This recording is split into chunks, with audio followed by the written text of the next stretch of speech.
Hello and welcome to day 3 of P7 Prepare to Pass session being organized by ACCA Pakistan. I'm Kashif Kamran, your tutor.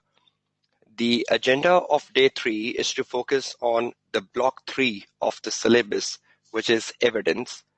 Evidence is another core area of the syllabus and a very important part of a 100 marks paper. Now, just before starting with the agenda for the day, which is to discuss evidence and which is to build concepts on evidence along with the past papers, let's first do a recap of the key learnings we had from the session yesterday, which was ethical and professional issues.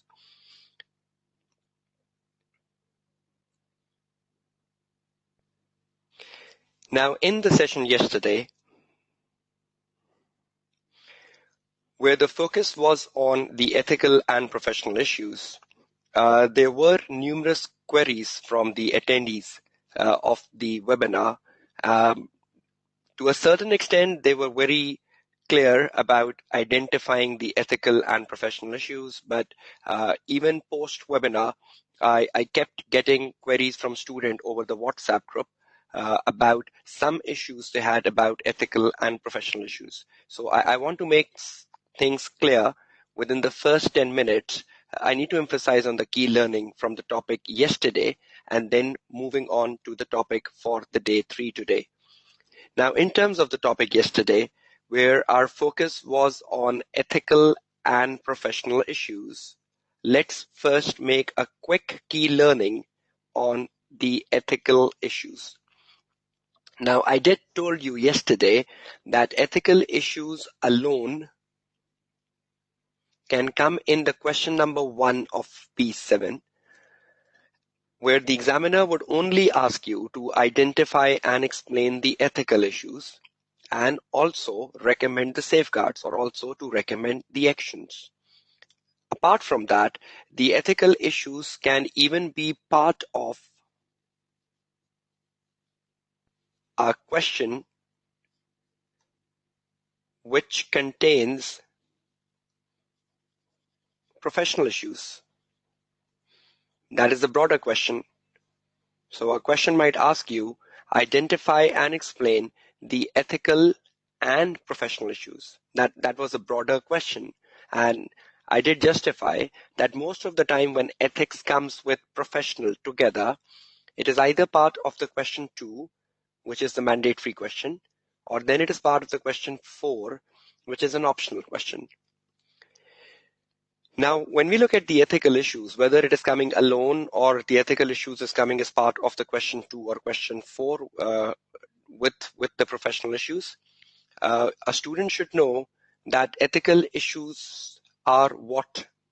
We had an emphasis on that yesterday, that the ethical issues includes the threats to objectivity, the ethical issue includes the conflict of interest, and the ethical issues includes issues relating to confidentiality.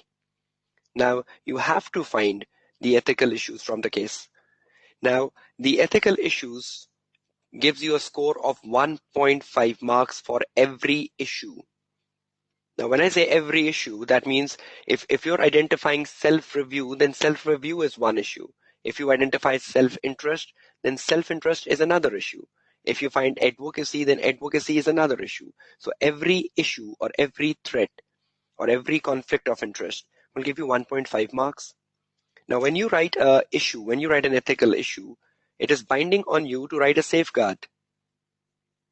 Now, when you write a safeguard, which the examiner normally refer as an action, you are scoring 1 mark for the safeguard. Now that means the issue carries 1.5 mark, the safeguard carries 1. Now you need to balance yourself in exam paper. Suppose you're doing a question for like 7 marks and the 7 marks says ethical issues. Now you need to balance yourself. One student can write 4 issues out of the 7 marks and say, okay, 4 issues mean 6 marks. 1 action means 7. That's one equation. Another student can say, no, I'll write 3 issues. 3 issue means 4.5 marks, and I'll write 2 actions. That makes me to 5.5. That makes me to closer to 7 marks. 6.5 marks. So you need to balance yourself. You need to be flexible. You have 7 marks. An issue carries 1.5. A safeguard carries 1. So how you will take your 7 marks depends upon you, because in a question there will be many issues.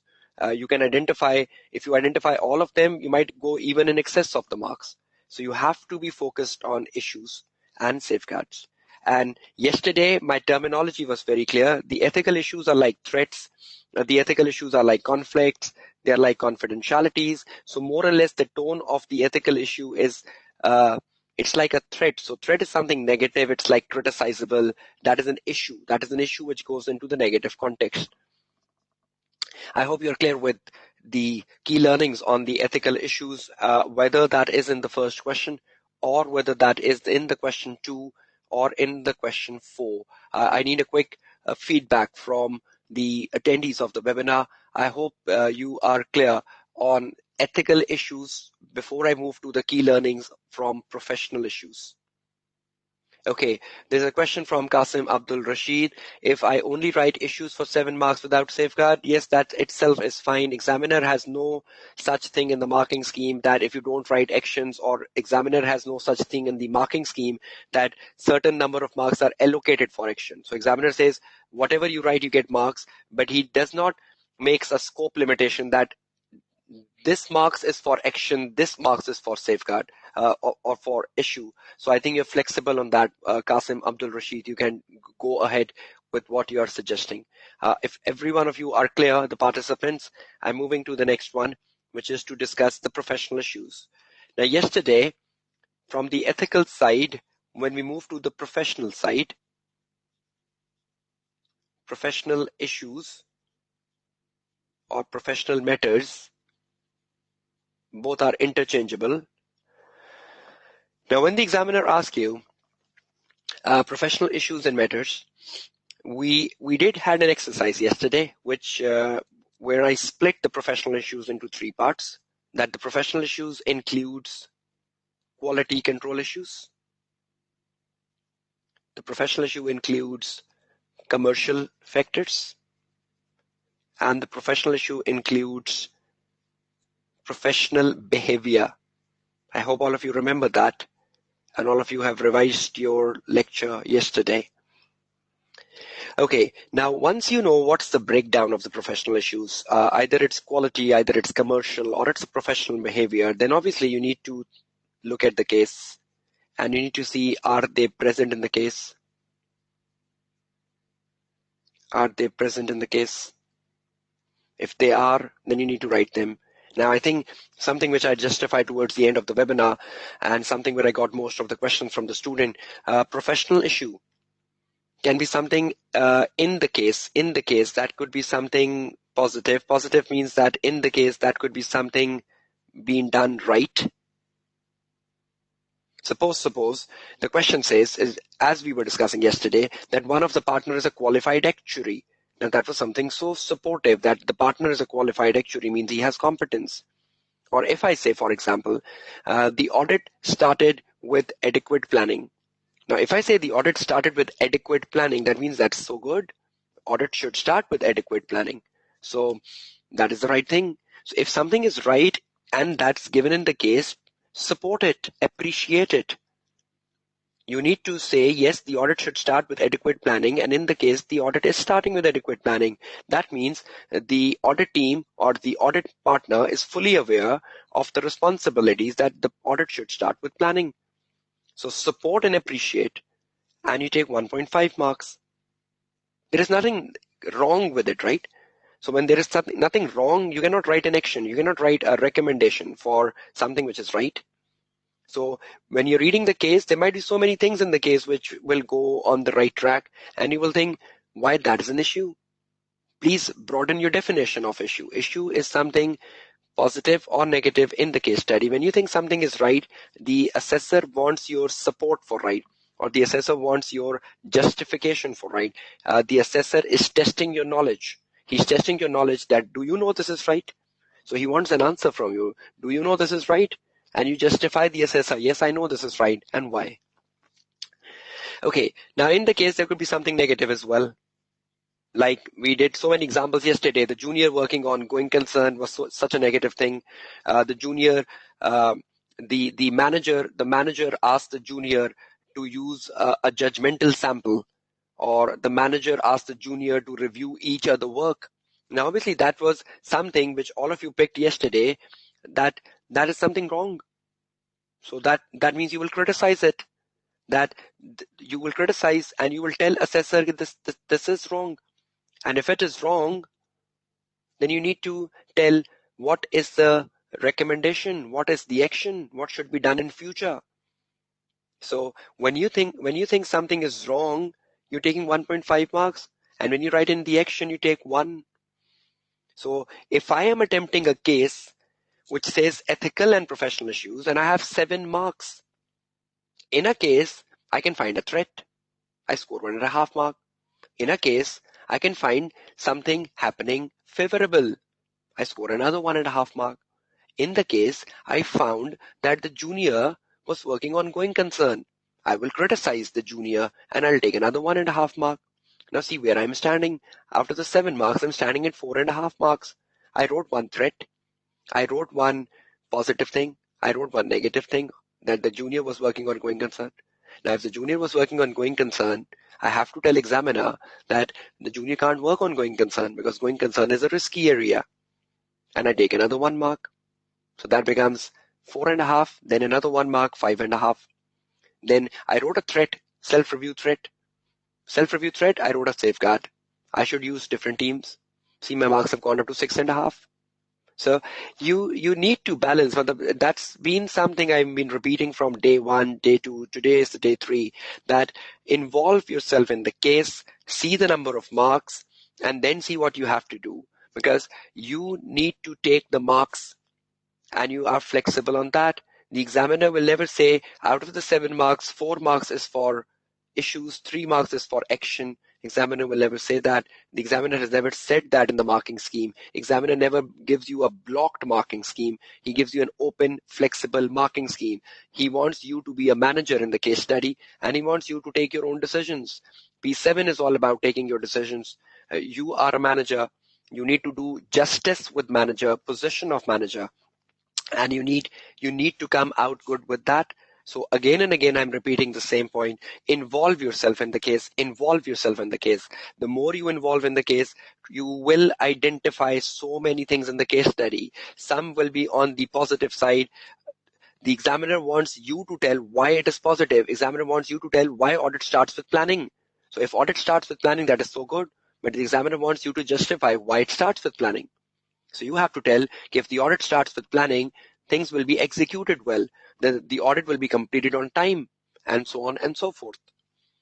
I hope this key learning emphasis of the day 2 coming on day 3 must have cleared some of your ambiguities which you had yesterday towards the end of the session. And I hope the participants, the attendees, which I can see right in front of me on the chat window, I hope you are clear now. The ambiguities, some of the ambiguities which were there yesterday and being part of it has been cleared off. Are you much clear on ethical and professional issues?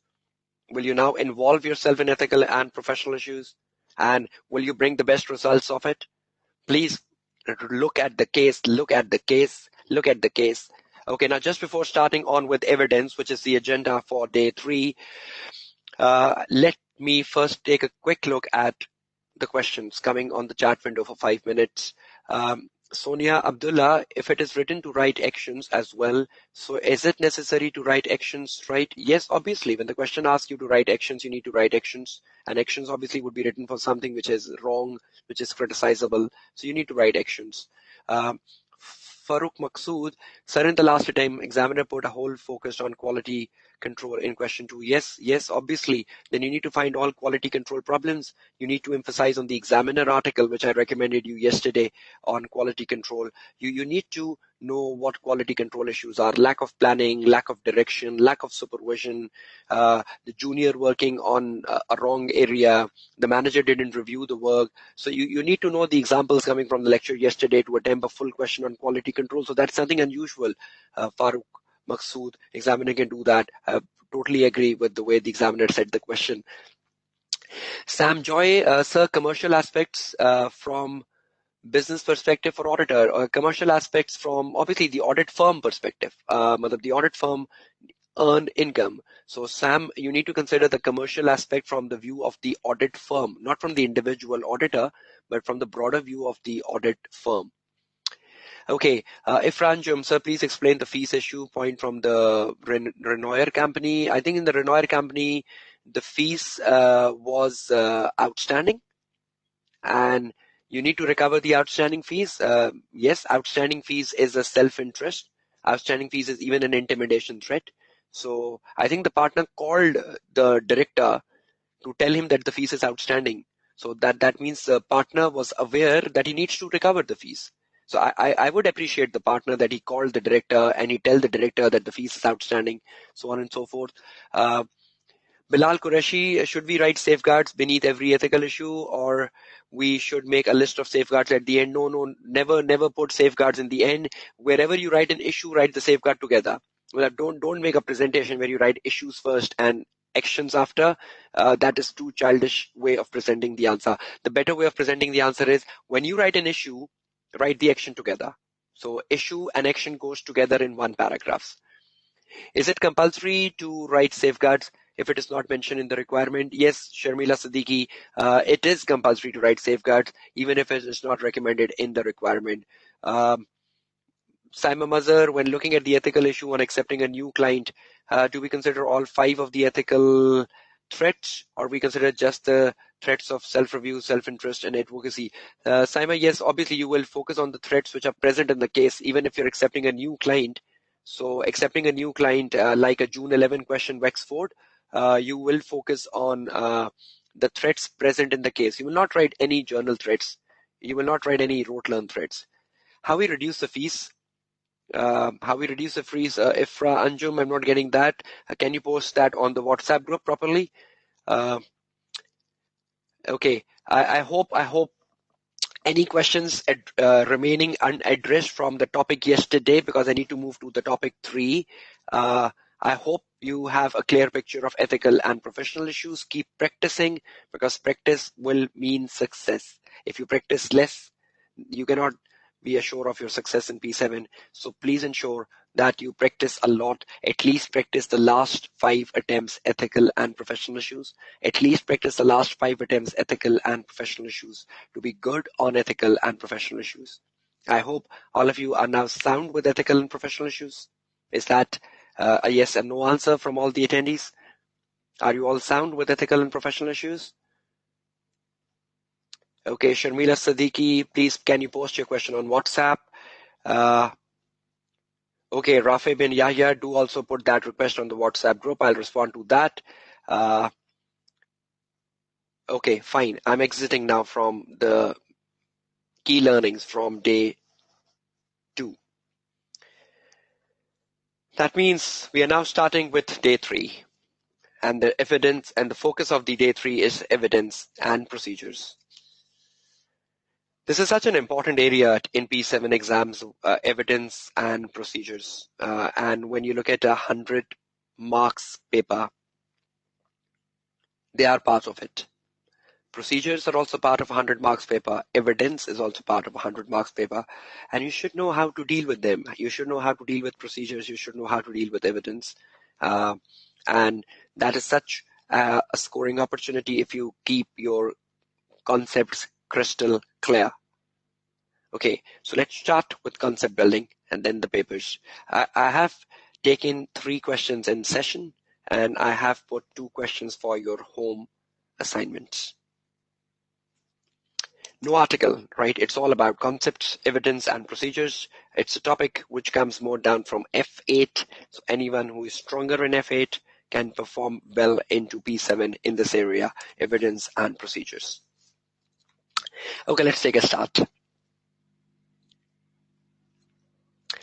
Okay, let's first attack procedures first, then attack evidence. There are 2 different things in P7, and there are 2 different questions in P7.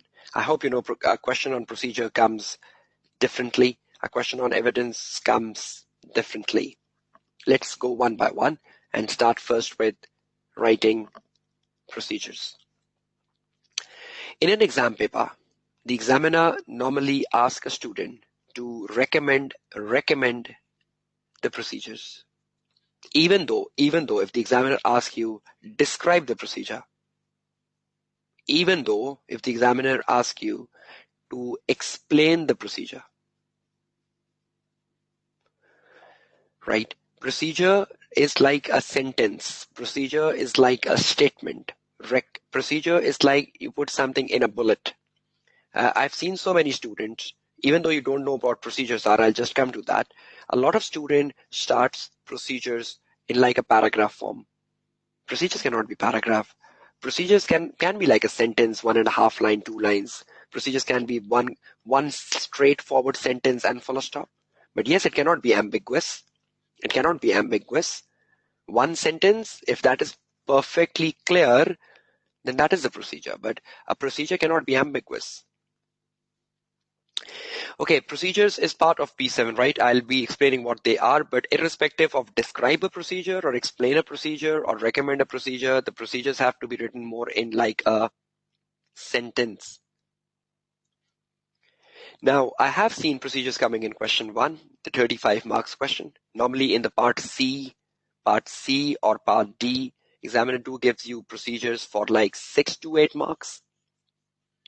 And those procedures in question number 1, those of you who are repeating P7, and even those of you who are attempting P7 for the first time, when the examiner asks procedures in a question number 1, those procedures are focused on accounting issues. Because obviously the question number 1 is on risks.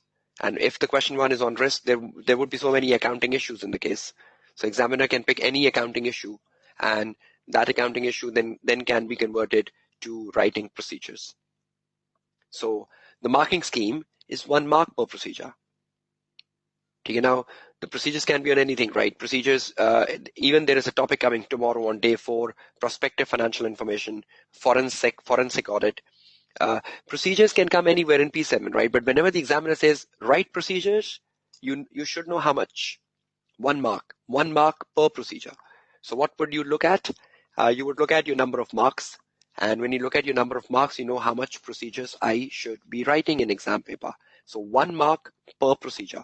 It should not be ambiguous, but it should not even be a paragraph.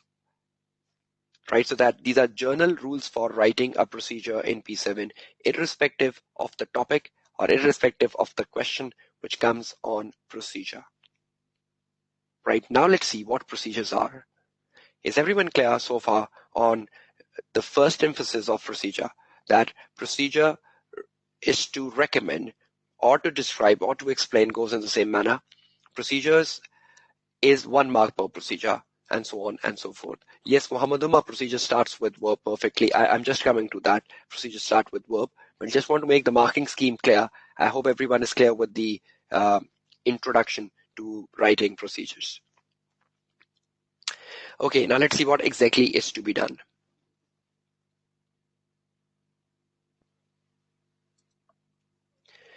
Procedures. Okay, that was exactly the question of a student saying that a procedure should start with verb. That is Muhammad Umar, right? Muhammad Umar, procedures should start with verb, and that's exactly what is coming here. Saima Mazhar, yes, we will have a namaz break at 6:35 Pakistan Standard Time. So just wait for another 10 minutes, and 6:35, I'll put the session to a hold for 10 minutes. I will come back after that. Okay, procedure starts with verb. Yes. Procedure means that you're doing something, right? Procedure means you're doing something. Who is doing something? The auditor. So when you're writing a procedure, it should sound as if you're doing something. So if you're doing something, then that means a verb. And if you're doing something, what technically the auditor do? The auditor ideally either reviews, recalculate, discuss, analyze. See, are they all verbs? Review shows that you're doing something. Recalculate shows that you're doing something. Discuss shows that you're doing something. and analyze shows that you're doing something. So they're all verbs, right? So that they demonstrate that you're doing something that makes it a procedure. Now, in P7, these are like 4 very common verbs. This is not an F8 paper where you can think about observations and recalculations and putting a confirmation letter. Confirmation letter, yes, can come once in a blue moon in P7. You should know, okay, a confirmation letter goes to the third parties. But apart from that, if I would be very blunt, that in a P7 paper, what are typical verbs? The typical verbs in P7 is these 4 verbs which are in screen in front of you. So either you review something, or you recalculate something, you discuss something, or you analyze something. So I think in P7 context, you need to stick yourself down to these 4 rather than thinking of the else and then spoiling in your answer. Okay, what about the verbs such as obtain, receive, and confirm? Sharmila Siddiqui, yes, I'll guide you on that once I go a step ahead of that. The initial verbs are 4, but there are so many synonyms, so many synonyms. If you type the word review on a Microsoft Word, and review have so many synonyms, you can use all of them in the exam paper. You type recalculate and see the synonyms. You write discuss and see the synonyms. You write analyze and see the synonyms. So there are so many synonyms, right, which can be replaced with review, recalculate, discuss, analyze, but sounds good in P7 to use review, recalculate, discuss, analyze, right? So to confirm is mostly a reason. When I have to write a reason, I'll say to confirm this, to confirm that. So I'll come to that.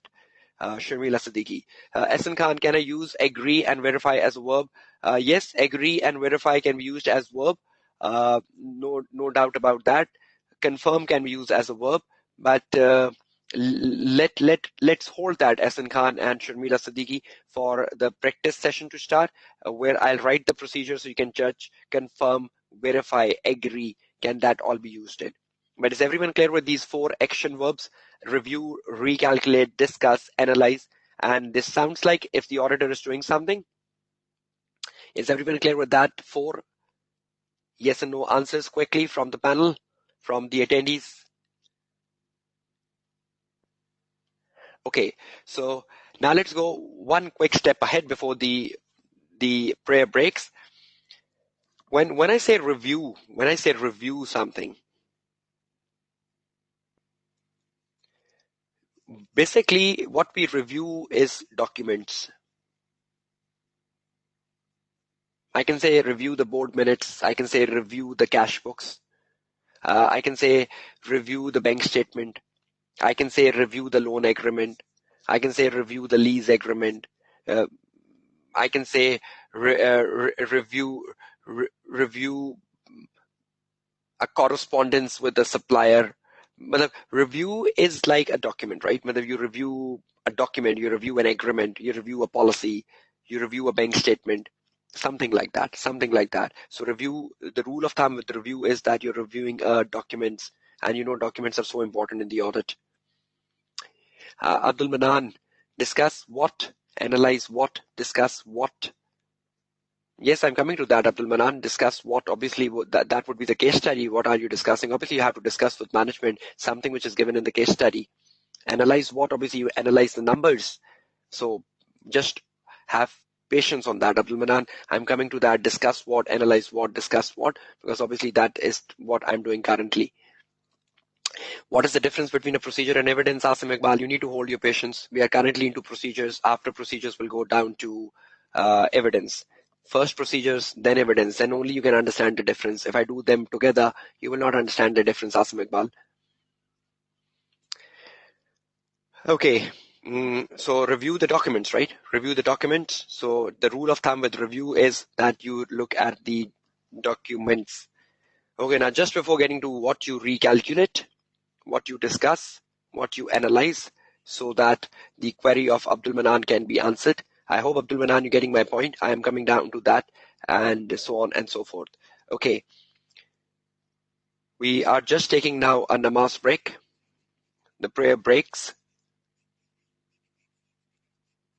It's 6:30, the local time, the Pakistan Standard Time, and we'll resume back at 6:40 p.m.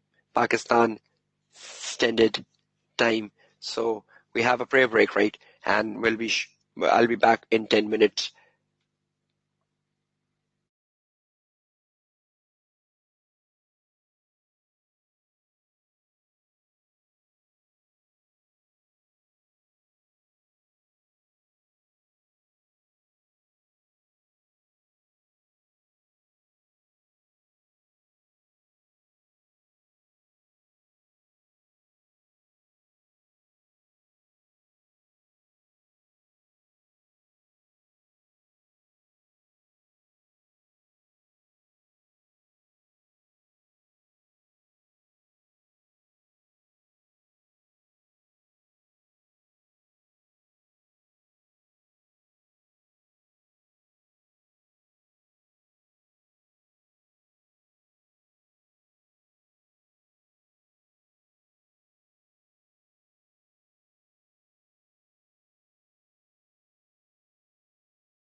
Okay, welcome back after the prayer breaks.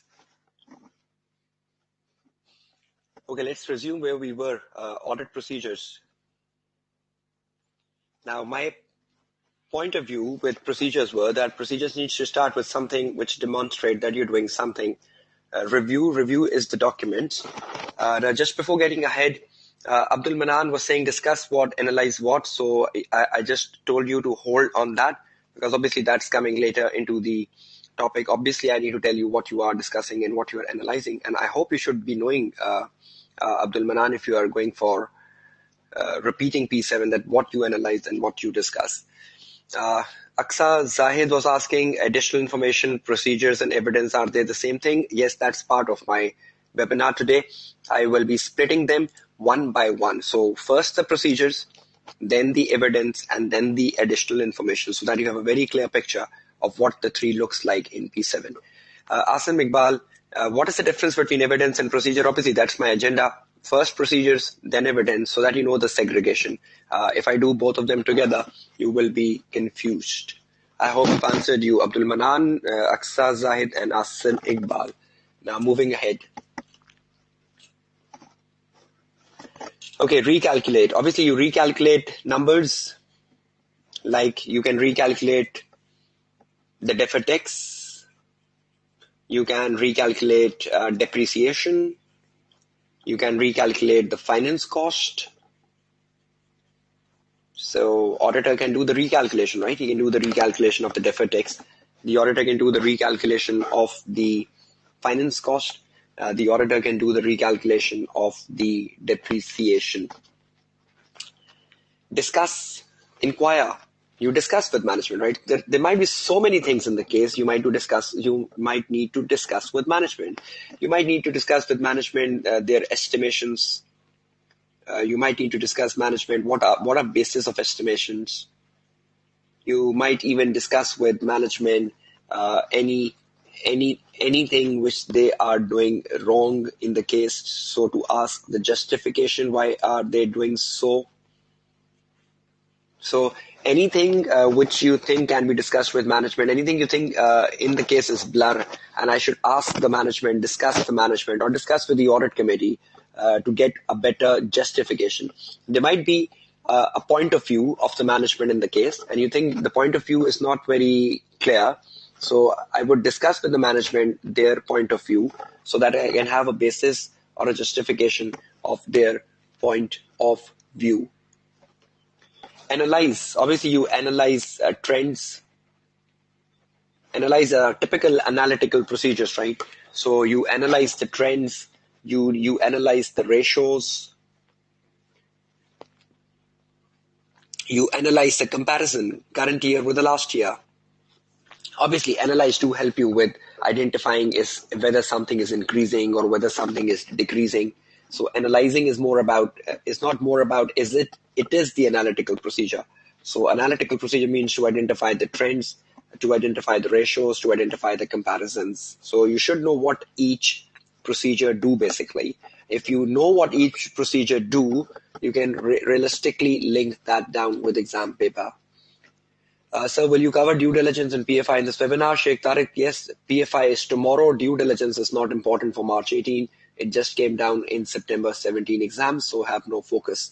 Sharmila Siddiqui, obtain a written representation can be said instead of discuss. Yes, obtain written representation is good enough to start on with rather than written representation cannot be discussed, right? Written representation is something you obtain from the management.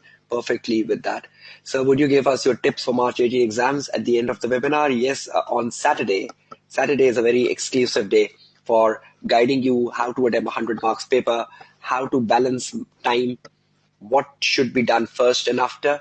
And Saturday is a very important day because I'll be sharing with you my tips for March 18 exams, which I think most of you would have interest in. So stay tuned for that.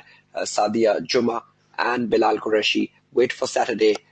Keep building the suspense so that at the end of the webinar, you get the suspense unrevealed. I hope you can have patience till Saturday. Bilal Qureshi and Sadia Juma. Okay, moving ahead.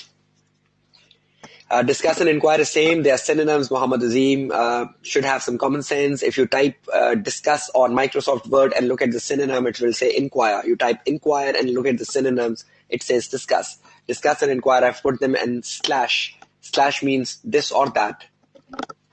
P7 don't have test of controls. P7, whenever the examiner in P7 asks you procedures, by default they mean substantive procedures. No need to get into test of controls and test of retail. That's something you do in the F8 paper.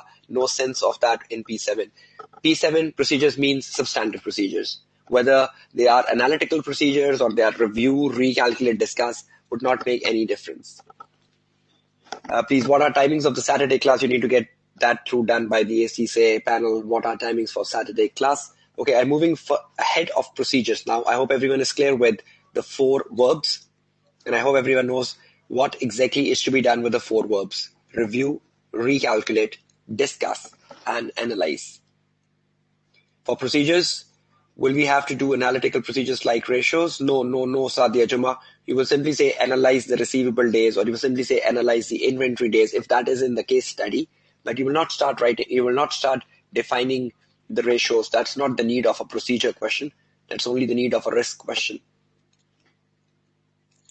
Review, recalculate, discuss, analyze. They are substantive procedures, right, Salman Khan? I hope you've given your F8 paper. So I hope in context of P7 to ask what is a substantive procedure sounds a bit illogical. Okay, now how would you make procedures and even evidence? I'm not touching evidence currently for the next 10-15 minutes. I just want to be very specific on procedures because then I'll take a transition to evidence so that you know exactly what's the difference. When you are making a procedure, again, the emphasis on day 1, day 2, and today is to look at the case. Procedures are within the case. You cannot go in the exam hall with a rote learning of procedures. I've seen so many students rote learning procedures, learning procedures from books. Yes, they might help you somewhere or the other, but not to a significant extent. Because what I believe is you read the case and you can find procedures from the case. I'll prove that. So case study, right? Within the case study, you need to find the procedures. How? Within the case, you will find some facts. For example, within the case, you will find some facts. Facts like, suppose the management, in a case study, it is written, the company has recently acquired another company. That's written in the case study, right? And that's a fact. The fact means the company has recently acquired another company. That's a case, basically. So if the company has recently acquired another company, will you be interested in making procedures on the company has acquired? So if the company has acquired, they must have had an agreement, the acquisition agreement. You can review the acquisition agreement. The company must have paid a price of the acquiring another company. You can review the bank statements for the price the company has paid. The bank statement for the price the company has paid for it. So if the company has acquired another company, if I am an auditor, I will review first of all the agreement of acquisition to ensure that what basically was the purchase consideration, how much I had to pay in terms of acquisition. And then obviously I need to look at the bank statement and the company has acquired another company. So I should know the bank statement, how much has been paid. Figures. In a case, there might be figures. The company has recently acquired another company for $75 million. The 75 million is a figure. And if I need to verify the company has paid 75 million, the paid is the bank statement. So if I review the bank statement, I will know that the company has paid 75 million to acquire another company. So 75 million, you acquired a company that is written in the agreement. But has the company paid for it? Yes, the bank statement. Risk of material misstatement. Now, I just told you that procedures do come in question 1. And on the day 1, we were discussing that in a question 1, there is an audit risk. There is a risk of material misstatement. So suppose you're doing a question 1 and you found a risk that the company has not impaired the goodwill. Now, obviously, if the company has not impaired the goodwill, that is a risk. That means goodwill is overstated, or goodwill could be overstated, because the company has not reviewed. The company has not reviewed the goodwill for impairment. So in terms of that, you need to ensure that if the company has not reviewed the goodwill for impairment, I should make a procedure on that. Should I ask management why have they not reviewed goodwill for impairment? Is that yes and no? Whether if the management has not carried out an impairment review of goodwill, should I ask management what is the reason for that? What is the justification of that? Is that appropriate to ask management the justification, the reason? So if there is a risk in the question, the management has done something wrong, or the management is doing something wrong, I should ask the management why is that so, or why are they doing so? So when you look at a case, you need to see what are facts in the case, because obviously the auditor will try attacking facts with procedures. Figures are so important thing, right? The auditor do obtain evidence on procedures, do make procedures on evidence, procedures on figures. So what should we be doing? Once I start the case shortly, and within the case we are looking for facts, we're looking for figures, and we're looking for risk. And accordingly, we need to make a list of procedures. And procedure starts with review, discuss, analyze, and recalculate. Is everyone clear till this point in time? Facts, figures, and risk. So from a case, we need to find out the facts. From a case, we need to find out the figures. From the case, we need to find out the risk of material misstatement. And if you're able to find them out, you are able to deliver very good procedures to assessor. I hope everyone is understanding what I'm trying to deposit. Figure not clear, Qasim Abdul Rashid. Figure is the value. There must be a value in the case. If the company has acquired something, there must be a value. If the goodwill has not been impaired, then the goodwill has a value. Obviously, you are working on accounting matters. So accounting matters should have numbers. How can an accounting matter be without numbers? So there must be some value which relates with income statement. There might be some value which relates with balance sheet. Okay, Tanima, could you explain with different examples? What should I be explaining with different examples? Can you just clarify your question, Tanima? Can you please explain with different examples for facts? Yes, I'm just coming down to the practice session, Tanima, and I'll be clearing that. If facts in the case are so many. Facts is like the summary of the case, right? Fact is like the central idea of the case. The case will be on one central idea. The central idea is basically the fact. Obviously, the risk of material misstatement, Abdul Manan, means the risk in the case study. In the question one, there might be so many risks. The company has not impaired the goodwill is a risk. So how would you ask management that why they have not impaired the goodwill? Or in the question it is written that the borrowing cost has not been capitalized. Now you will ask management that as per the IS 23, the borrowing cost should be capitalized. Because if the borrowing cost has not been capitalized, that means the non-current assets are understated. Safiola Riaz, wait for that. I'm just coming to that. I'm just answering once I start with the practice session. So when you make procedures from facts, figures, and risk, right? Okay, now just take an example, then I take you to an exam paper. If in journal, I am writing a procedure in P7, just to make you clear that a procedure carry 1 mark, and a procedure is like a sentence, and a procedure should start with verb. Let me make something clear, then I take you to a case study.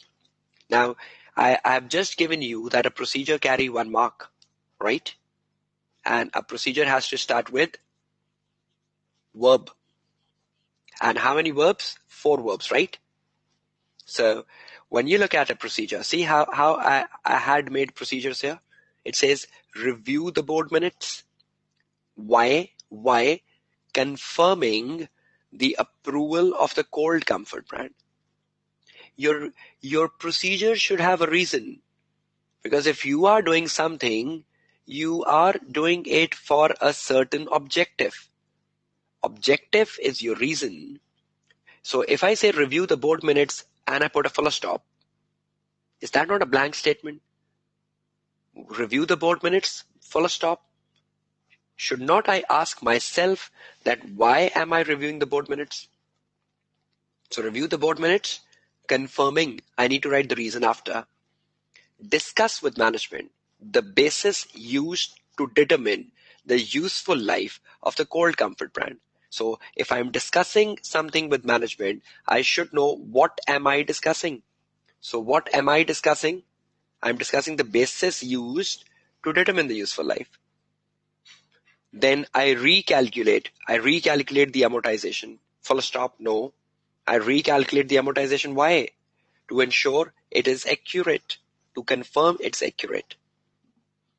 Has the management made any mistake in the calculation of amortization?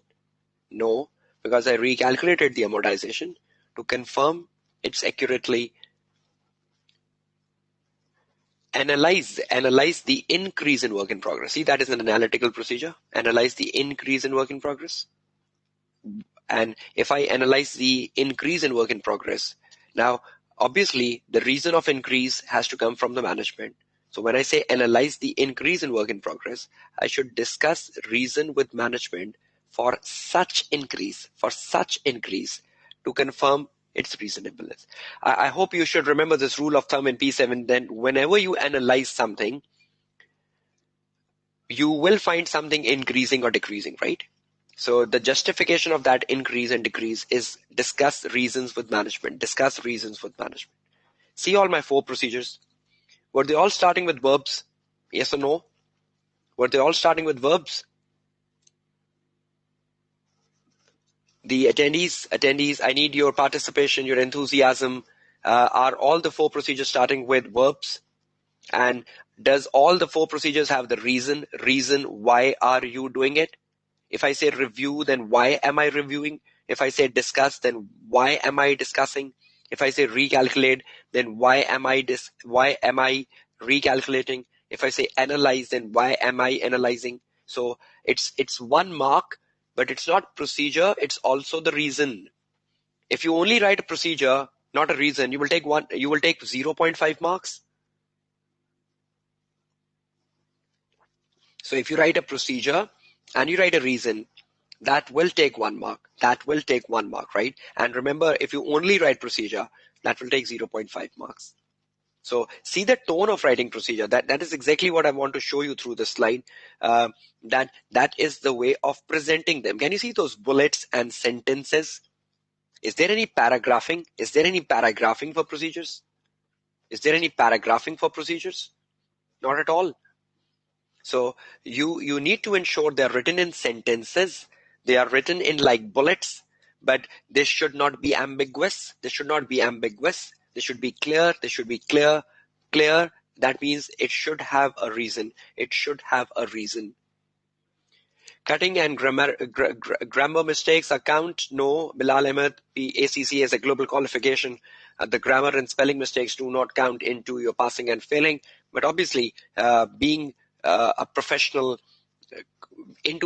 qualification, you should try to refrain from that as much as possible. But yes, obviously, if you do any grammar and spelling mistakes, would not be leading to any marks issues or deductions.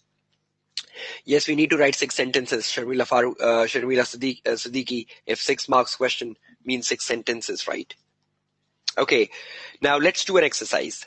We are going down with procedures with verbs, procedures with reasons, procedures with facts, procedures with risk, and procedures with the figures. Let's do an exercise. Okay, now just before starting with evidence, let's hold evidence for 10 minutes and let's go to practice session.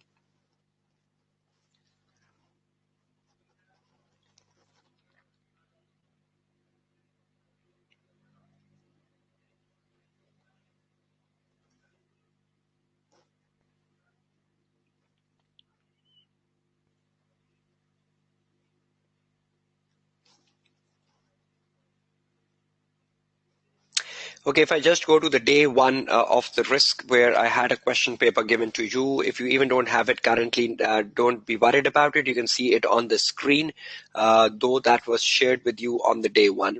Irrespective of that, I just told you that procedure comes in question one.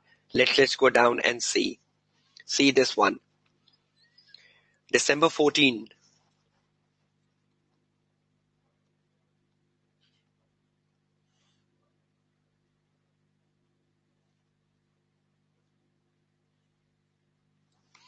Okay, this December 14 question, right? And you go down. See this December 14 question, my point of view, that question 1 contains procedures, not every time, most of the time. See this. C part. Recommend audit procedures, principal audit procedures to be performed in respect of the Cold Comfort brand. How many marks? 5. So how many procedures should I write? 5 procedures, 5 sentences, bullets. So knowing I need to write 5 procedures on a Cold Comfort brand, I need to see where is the Cold Comfort brand in the case study. So let's find where is the Cold Comfort brand in the case study. I'll go down, down, and down, and I'll find this paragraph. This paragraph is about the Cold Comfort brand. How many procedures? 5, right? And what I said to you just now, facts, figures, risk. Another success in 2014 was the acquisition of the Cold Comfort brand from the rival company. So they had acquired a brand from a rival company. Is that the central idea of the case? Is that exactly what the case depends upon, that they acquired a brand from the rival company? So acquired a brand, should I review the purchase agreement to ensure that they acquired a brand? Review the purchase agreement to ensure they acquired a brand, and at what cost they acquired it, So see, I'm in the case acquisition of the Cold Comfort brand from the rival company, so I should review the purchase agreement, and the purchase agreement will tell me that they have acquired a brand from the rival company, and at what price, at what cost. What is the brand about? The brand is about products to alleviate the symptoms of cough and cold are sold under this brand. Obviously, that must be written in the agreement as well, that it is a product to alleviate the symptoms of cough and cold. The brand cost 5 million. The brand cost 5 million must be in the purchase agreement, right? The purchase agreement must had stated that you acquired it at 5 million, but you must have paid for 5 million. So should I review the bank statement for $5 million? $5 million is a figure. I think someone asked me, figure is what? So can you see the $5 million figure here? So can I review the bank statement for $5 million? Will that confirm I have paid for the brand? So I acquired a brand, so I should have an agreement. The brand cost 5 million, the company should have paid for the brand cost, and is being amortized over an estimated useful life of 5 years. Is being amortized. Will I ask management the basis of estimates here? Because it says estimated. So should I discuss with management the basis of estimate? Discuss the basis of estimate. Should I discuss with management the basis of estimate? And should I ask management how have they determined the life to be 15 years? How they estimated the life to be 15 years? Because what's the risk? What's the risk? If the 15 years life is wrong, then the amortization could be understated or overstated. Risk. So what's the risk? Amortization, useful life. If the useful life is wrong, will that under and overstate the amortization?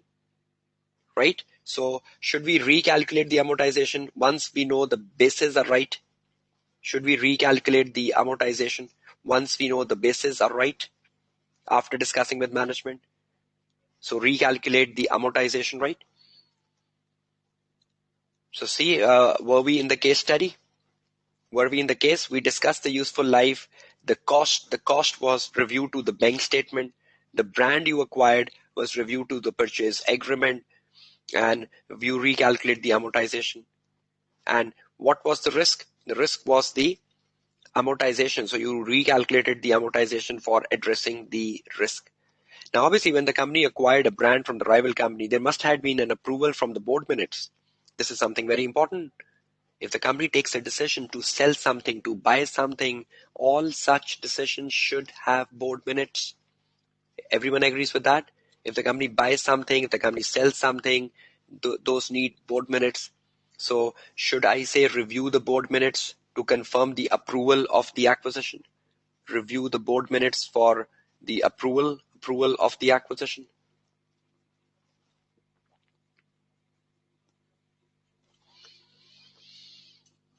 No, we don't have to mention the risk, Sharmila Siddiqui. You need to convert the risk into procedure. Whether you need to think in your back of mind that what's the risk? And if you can think at the back of your mind what's the risk, then think about a procedure to address the risk.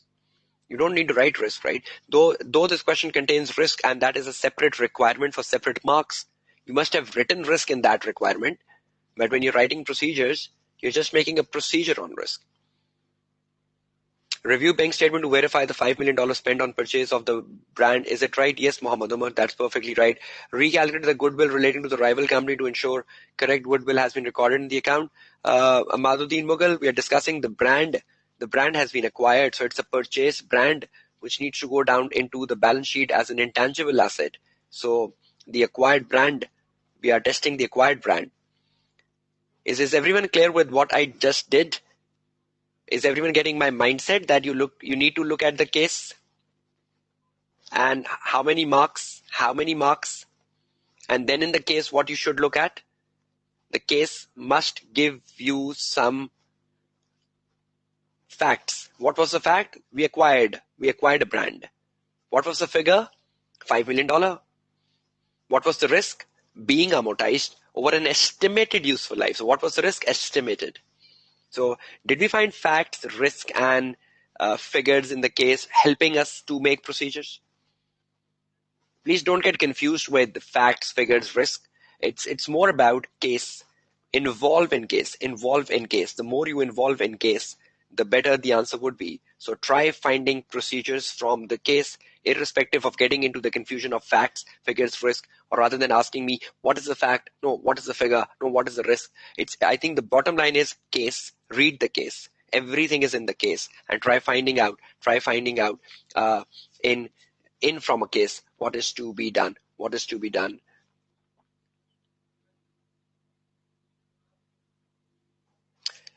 No, Asim Iqbal, going down to the stretch of ice 28 is ice 38, right? Not ice 28, Asim Iqbal.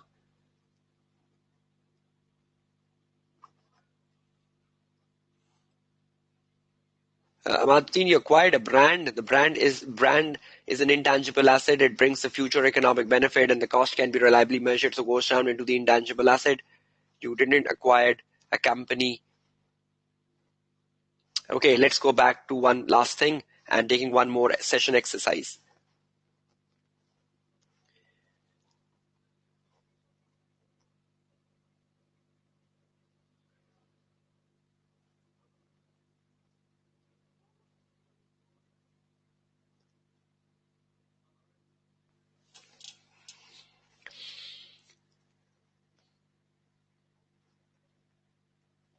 Okay, let me do one final exercise. Please try to emphasize, and I will be needing your feedback on this. My point of view was that when you are making a procedure is equal to verb. Is that true? Procedure is equal to verb. That is review. That is recalculate. That is discuss. That is analyze. Then what? Procedure should have a reason. I should have a reason. Why am I reviewing? Why am I recalculating? Why am I discussing? Why am I analyzing? So it should have a verb and it should have a reason. And this together will give me how much marks? 1 mark, right? Perfect. Second, procedure should have a verb and a reason. procedure should come from case. It has to be within case, not outside case. And examiner will give you information in the case. You need to use the information. You need to use the information to identify the procedures. You need to identify procedures from the case. So in the case, you can find numbers, facts. There would be something in the case for you to work out writing procedures. I hope this picture is clear to everyone. Procedure is a verb and a reason. Procedure is a case. Involve yourself in a case and identify procedure. Write them in sentences. Write them in sentences. So I hope I'm taking the second shift. We still need to do evidence. A lot of clarification would come from there as well, and a lot of things would be clarified. We have ample of time left so far, so I hope by the end of day we would have a crystal clear concepts on procedures and evidence. And there are a lot of things which I still need to address, so don't think that is it on procedure. We're still building upon. I'm looking at your queries. Some of those queries will be coming ahead, so I'm just ignoring them. So don't just believe that your query has not been addressed. The queries are being considered, and most of them is in my lecture ahead, so I'm just holding them out. Okay, can we proceed to evidence now? Is everyone clear on procedures? So once I start with evidence, I hope you will not get confused. Is there a clarification on procedures? Is there a clarification on procedures? Yes, inspect verb can be used for documents, Bilal Qureshi, but P7 paper, you are a manager. Review is a better replacement of inspect. I'll encourage use review rather inspect, though there is nothing wrong with inspect, Bilal Qureshi. You can go down with it. Okay, thank you so much for your yes comments, clear comments. Beautifully explained comment from Elam Shazadi. Thank you so much for that. Can we investigate? Yes, you can investigate, but investigate is more like something like a fraud or forensic. If you get a question on forensic, then investigate sounds a better verb. Amaduddin Mughal. Okay, need more practice? Yes, I will be doing more practice because I just need to go from procedure to evidence, and then I'll do a broad scale exercise. And obviously you need to do practice on your part as well. I just sum up the procedures for Asad Ali. That is right in front of you. The screen being shared right in front of you. I just sum up them, so would not be coming back to that. Okay, let's start with evidence. Let's see how good you are on evidence.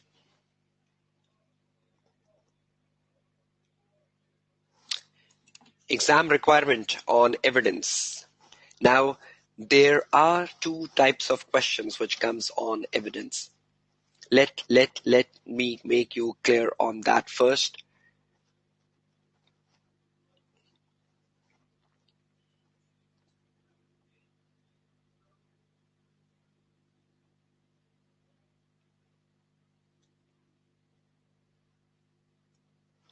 Okay, we are starting with evidence, and I hope all of you, those of you who are repeating P7, know that evidence is such an important part of a 100 marks paper.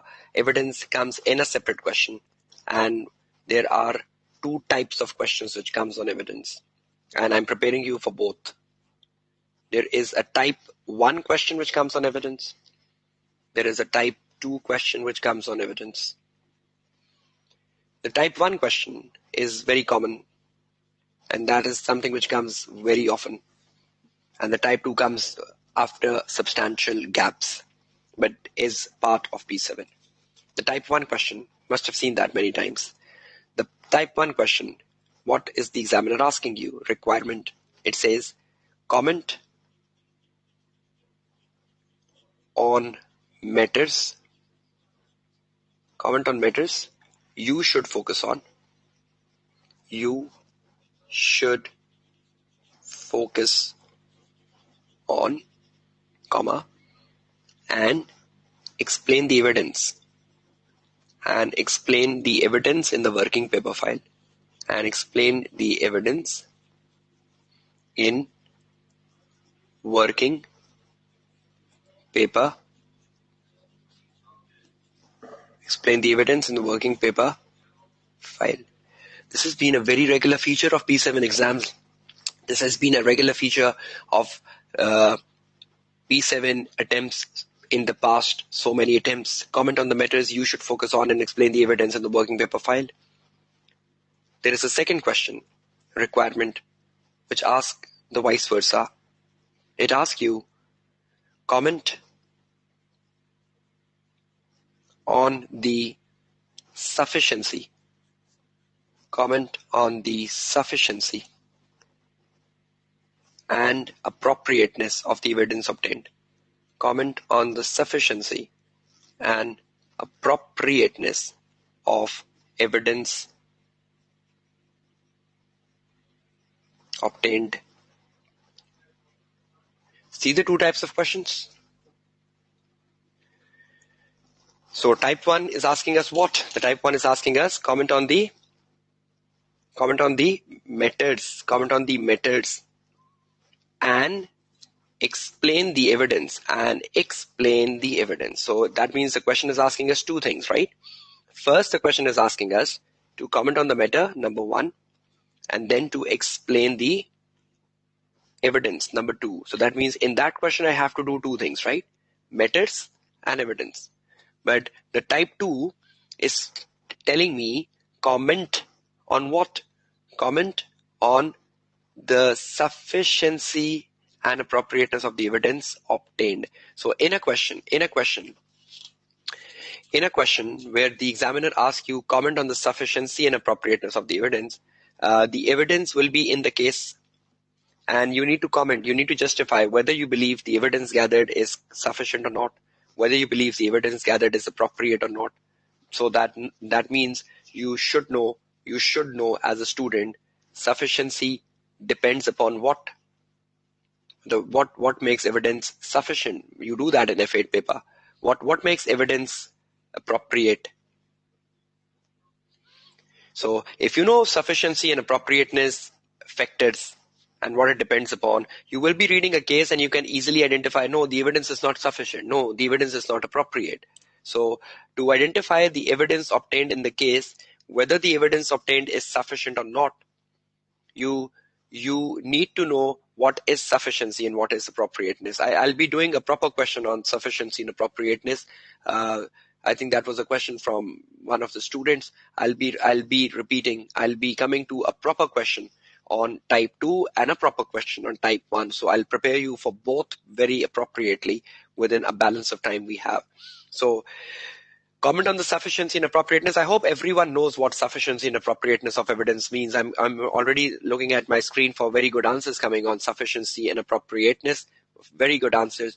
This is a jargon which comes from F8, right? Sufficiency and appropriateness of evidence. You should have good idea, and I'll refine it as I go down with type 2. But can you pick the difference between type 1? The type 1 asks us the matters, and the type 1 asks us the evidence in the file. Evidence in the file. See that thing? Evidence in the file. What is in the file? The file contains what?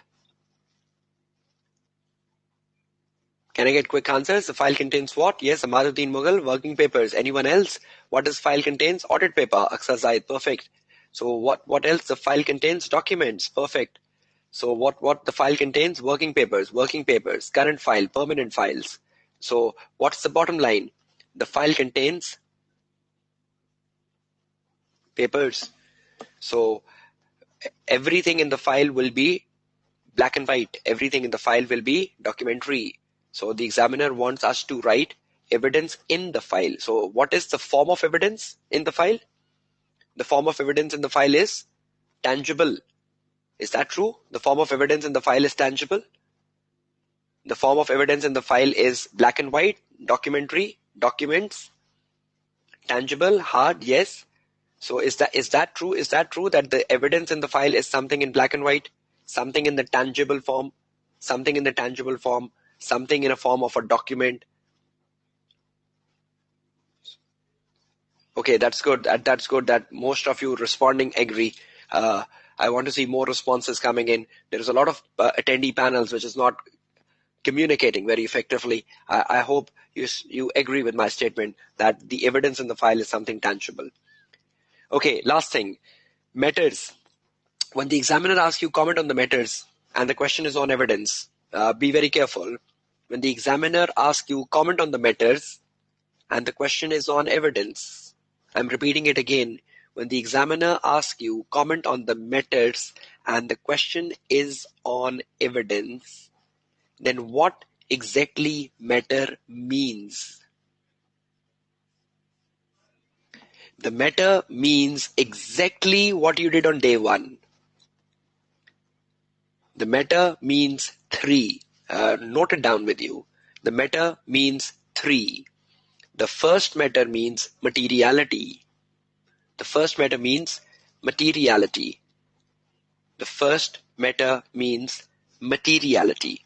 The second matter means treatment. Treatment.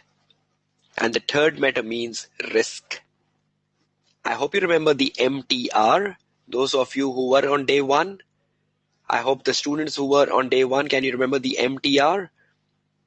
How important MTR was in an audit risk question and a risk of material misstatement? So you need to write the MTR again. And that's exactly what I tell my students, that you're attempting the MTR twice in one paper.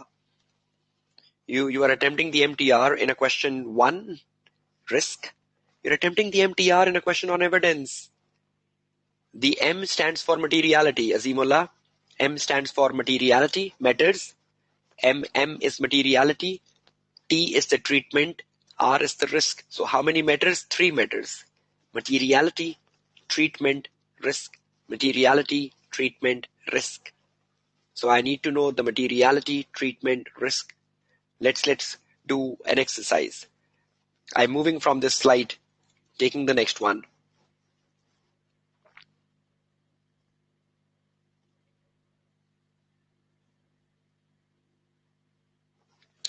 Okay, is this the picture we are getting now? Evidence have 2 types of questions, right? 1, 2. The question on evidence can ask you to write matters, right? The question on evidence can ask you to write evidence in working paper file, true? And the question on evidence can ask you to comment on the sufficiency and appropriateness of evidence. So are those 3 things we should be very careful about in attempting a question on evidence? So I hope those 3 columns are very clear in front of you now. So if I'm preparing myself for P7 evidence, I should know what matters are in a question on evidence. I should know what evidence is in the working paper file. And I should also know that what sufficiency and appropriateness of evidence means. Okay, let's do one by one analysis now. When the examiner asks me to write matters, my matters would be M, my matters would be T, and my matters would be R. M is the materiality, everyone agrees. T is the treatment, R is the risk. But how many marks will I gain? In a question on risk, when I write the MTR, how much marks I gain? Let's see who is active, who is mentally present. Day one, when you work on MTR in a question number 1, how much marks you take? 2. Risk. In a question 1, you take 2 marks. But when you are attempting the meta MTR in an evidence question, the examiner says 1 mark for M, 1 mark for T, 1 mark for R. So how many marks are you taking? 3. Please let me make me clear. The MTR in the first question is 2 marks. The MTR in a question on evidence is 3. 1 for M, 1 for T, 1 for R. Is everyone clear with that? So if the examiner asks you to write matters in an evidence question, how many matters will you be thinking? If an examiner asks you to write matters, 3, perfect, 3, good. Okay, second, when the examiner asks you to write evidence in the working paper file, the evidence has to be what? The evidence has to be tangible, The evidence has to be black and white. The something in writing. The evidence has to be in a form of a document, because in the working paper file, you will find documents, right? In the working paper file, you will find something tangible, something black and white. Is that good to write evidence? The evidence in the file is something like a paper, like a document, paper, document, tangible. Is that true? So is everyone clear with that word, evidence in the working paper file? So the evidence in the file, if I normally tell my student, imagine a file in front of you. So what file have? Papers. The file has overload of papers. You have punched the papers in the file. You have put the papers in the file. So what's the evidence in the file? The evidence in the file is tangible, black and white, and it's in form of paper. Right? Is everyone clear with the column 2?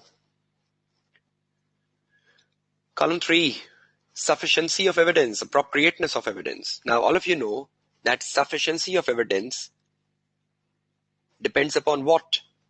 Sufficiency depends upon amount of evidence.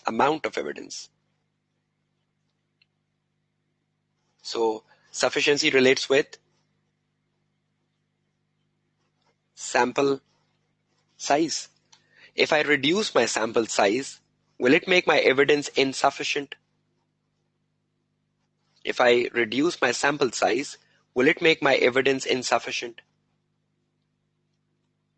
And if I increase my sample size, will it make my evidence sufficient? So can I say higher the sample size, higher the sufficiency, lower the sample size, lower the sufficiency? So sufficiency depends upon the amount of evidence I gather from the company or from within the company.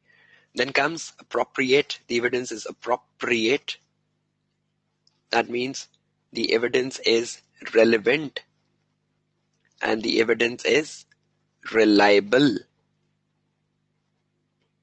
Evidence is reliable, evidence is relevant to make it appropriate. Now, for example, if I am asking, discuss with the supervisor, and if I say discuss with the audit committee, which is more relevant in terms of the authority. So if I'm discussing something with a supervisor at the factory, or if I'm discussing something with an audit committee, which is more relevant? Audit committee, right? If I discuss with the director or if I discuss with the manager, obviously the director discussion is more relevant because authority. So during the audit, if I verify the purchase in the sales ledger, is that relevant? I think obviously that's a big mistake. Purchase invoice in the sales ledger. Sounds irrelevant? Sounds like a blunder? Yes. So you need to pick up the relevance. You need to pick up the relevance from the case. If you think something is not relevant, then it's not appropriate. Reliable. Evidence is reliable when it comes from third parties. That is a rule of thumb, right? You do in F8. What makes evidence reliable when it comes from third party? Customers, suppliers, banks. So what makes evidence reliable? Evidence is reliable when it comes from banks, customers, suppliers. Yes, Asim Iqbal, independent sources. Muhammad Tahir, third party. When it is in the original form, Amaduddin, agree. So what makes evidence reliable? Yes, when it comes from third parties. What makes it relevant? When it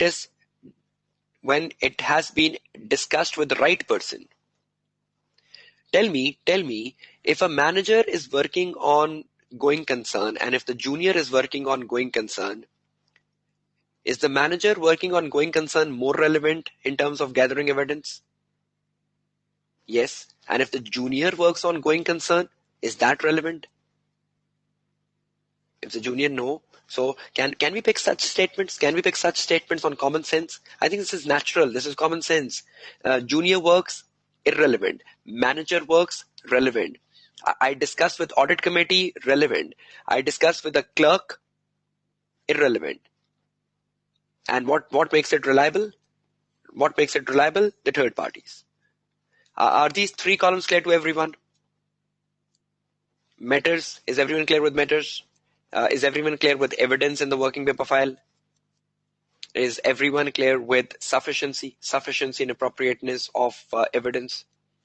So is everyone clear with each and every column so that we can take the step next and then more appropriately the past paper, which is so very important, because I need to put good time on type 1 paper and type 2 paper so that everyone gets a good idea of attempting the one you get in your exam setting. Though the higher chances is the type 2 for the March 18 exams, but I still need to spell out my probable areas on Saturday. Okay, is everyone clear with that? Perfect. Let's move on. Okay, so we just discussed this. Now I'm just will skip them as quickly as possible. In a question on evidence, when you are asked to write comment on matters, so you know comment on matter means materiality, treatment, and risk. So you know materiality carry 1 marks, treatment carry 1 marks, risk carry 1 mark, right? So this slide is guiding you exactly to what I just told you. So comment on the matters, and you know what comment on the matters are. Now, remember the marking scheme. When you get a question where you need to write a matter, every matter is worth 1 mark, right? I just told you. And every evidence is worth 1 mark. It's pretty simple. 1 mark per matter, 1 mark per evidence, and 1 mark per sufficiency. If you're commenting on the sufficiency and appropriateness, every comment takes 1 mark. So I think in the whole topic, the marking scheme is 1. Comment on the matter, how much mark will I take per comment? Per comment, how many marks will I take? 1. And if I write an evidence, for every evidence, how much marks will I take? For every evidence, I will take 1 mark. Okay, and for every comment on the sufficiency and appropriateness, how much marks will I take? 1. So can I say 1 is the perfect marking scheme here for anything you do in evidence? Whatever you do in evidence, whether you comment on the matter or you comment on the sufficiency or you write the evidence, you are taking 1 mark. I think that's the easiest marking scheme you can take to the exam hall and do an answer, make an answer. Is that clear? It looks so easy now. Amaduddin Mughal. P7 is all about tricks, tips, techniques. That's exactly what I believe. P7 is such a good paper because it's all techniques oriented. P7 is all tips oriented. P7 is all tricks oriented. You should know the techniques. You should know the tricks. You should know the techniques, and you can come out of it very well. A lot of students spend so much time on books. They do practice so much, but just still not get anything. Because you're not practicing with what exactly is the question asking you. See what I did with you, type 1 and type 2, from where I got that, from the past papers. How would I know that the comment on the matter means what? From where did I know that comment on the sufficiency means what? From where did I know that evidence is tangible? So you need to be good on your techniques, because ultimately what makes you pass in P7 is your techniques. You should know the boundaries, you should know the marks, you should know what is to be done, and obviously you will pass P7. It's only your wrong approaches. It's only about you practice, but you don't concentrate what is the question asking you. You will practice loads of questions. I'll ask a student, how much questions have you practiced? 20, 30.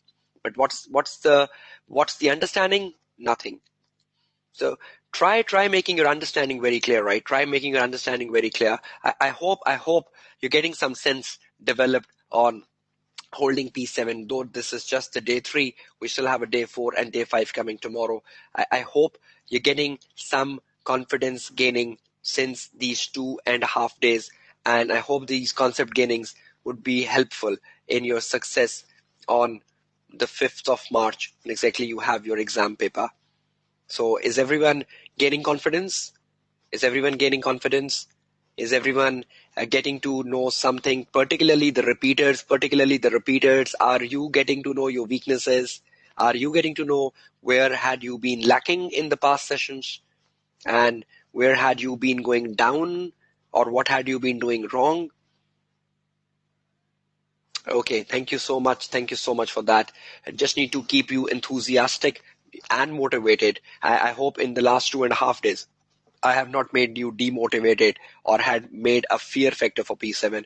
I hope I had made P7 look more optimistic, and I hope I had made P7 look much brighter than what you should had in mind before the webinar starts on the day one, right? So obviously this is a great effort from ACCA Pakistan organizing such sessions for bringing improved results and engaging with students globally.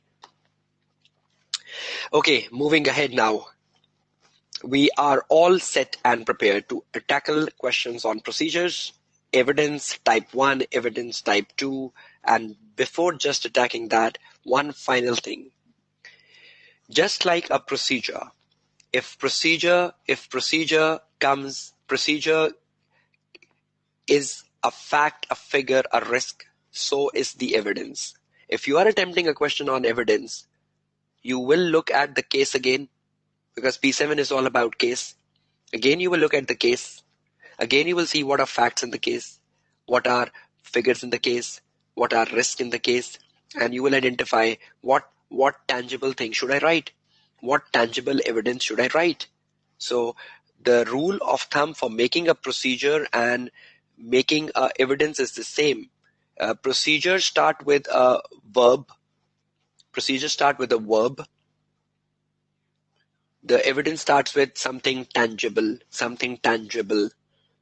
So procedure and evidence, do they come from fact, figure, and risk? Is that a common phenomena? Yes. So, but what's the difference between a procedure? The procedure starts with action verb. The procedure starts with review, discuss, analyze.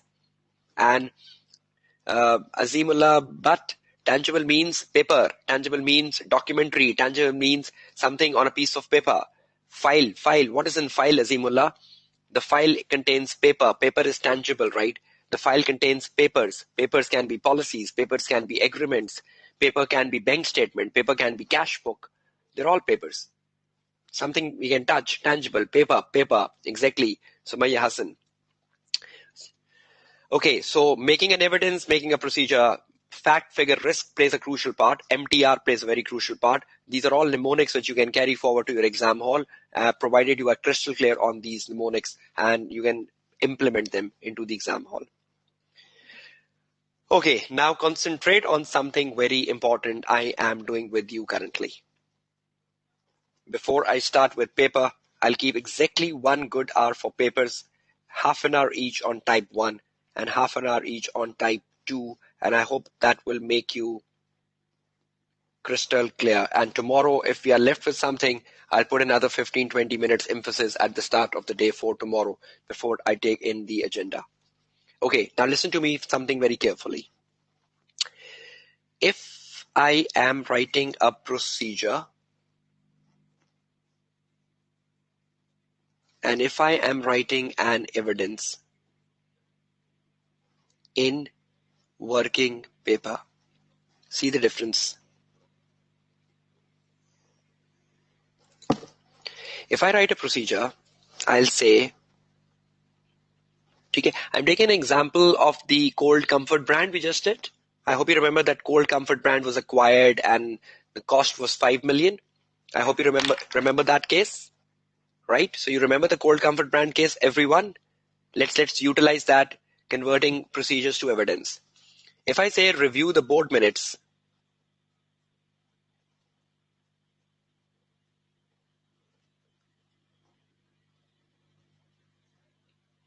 I think I'm not writing the full procedure. Review the board minutes and you continue. Now, if I need to convert this to evidence, suppose I'm doing a question on evidence, Cold Comfort brand, the one we did, suppose the requirement of the Cold Comfort brand is to write evidence, not procedures. So can I think of an evidence for procedure against this procedure? What will be in my file? What evidence will I have in file that I review the board minutes? What evidence will I have in file that I reviewed the board minutes? Perfectly, I will have evidence which is board minute. Now obviously board minute is a management document, so I cannot put that as an original in my file, so I will make a photocopy of that. So what the examiner writes, the examiner says copy of the board minutes. Copy of board minutes to confirm whatever is the reason, whatever have you confirmed from the board minutes to confirm. Evidence has to be with reason, procedure has to be with reason, so there are a lot of similarities. But again, procedure starts with review, verb, and evidence starts with like copy of something. Is that clear? Copy of board minutes, because board minutes belongs to management. So if something belongs to management, can I put the original in my file? If something belongs to the management, can I put that original in my file? No. Will the management give me permission for that? No. So should I make a copy of that? Yes. Scan, Asim Iqbal. I've never seen examiner using the word scan, so please refrain from that. Use the word copy. Copy sounds better. Copy of the board minutes. Okay, let's do the second exercise then. Second, recalculate the amortization. Recalculate the amortization. That was in the Cold Comfort brand, right? Whatever was the reason. Now, if the auditor has recalculated the amortization, what evidence will he have in the file that he recalculated that? If the manager is looking at my file, how will the manager know that I have recalculated the amortization? Okay, I will have some working of the calculation. Yes, I will have my working papers. I will have my working papers, which will show the calculation I did. Yes, exactly. Not the copy of recalculation, Farwa, because copy belongs to management. If I recalculated something, I obviously must have used my writing pad, or on a writing pad, I must have recalculated the amortization, and so on and so forth. So if I recalculate the amortization, what is in my file? The examiner says in my file, I would have results of recalculation. But whatever recalculation I have done, I will have the results of recalculation in the file. Results of recalculation pertaining to amortization. Pertaining to amortization.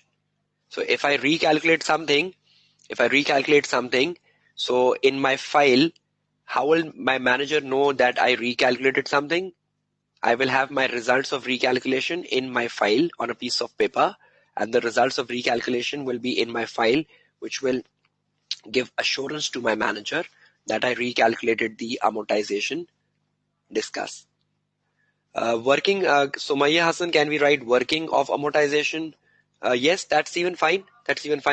You can be flexible. I agree with that statement, Sumaya Hassan. Agree.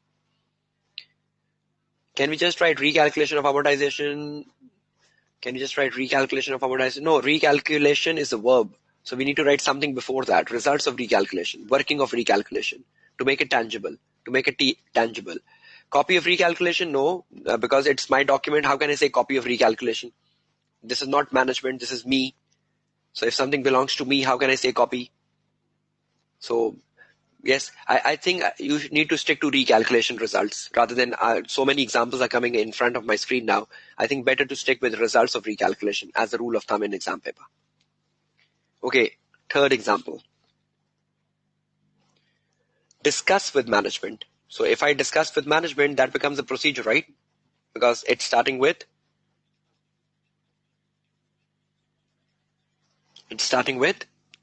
verb. Now, if I discuss something with management, how would my manager know that I discussed something with management? But what evidence will I have in my file that I discussed something with management? Discussion notes, agree. Asim Iqbal, good. Discussion notes. But I'll have some of my discussion notes in my file which says I have discussed something with management.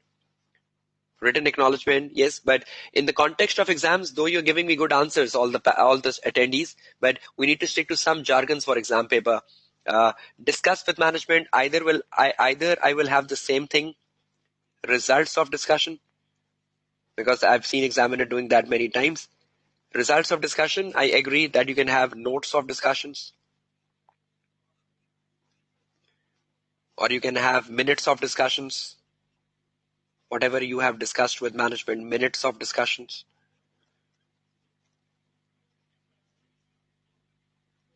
So if you have discussed something with management, I can have the minutes of discussion with management, I can have notes of discussion with management, I can have results of discussion with management, because that is something I did, right?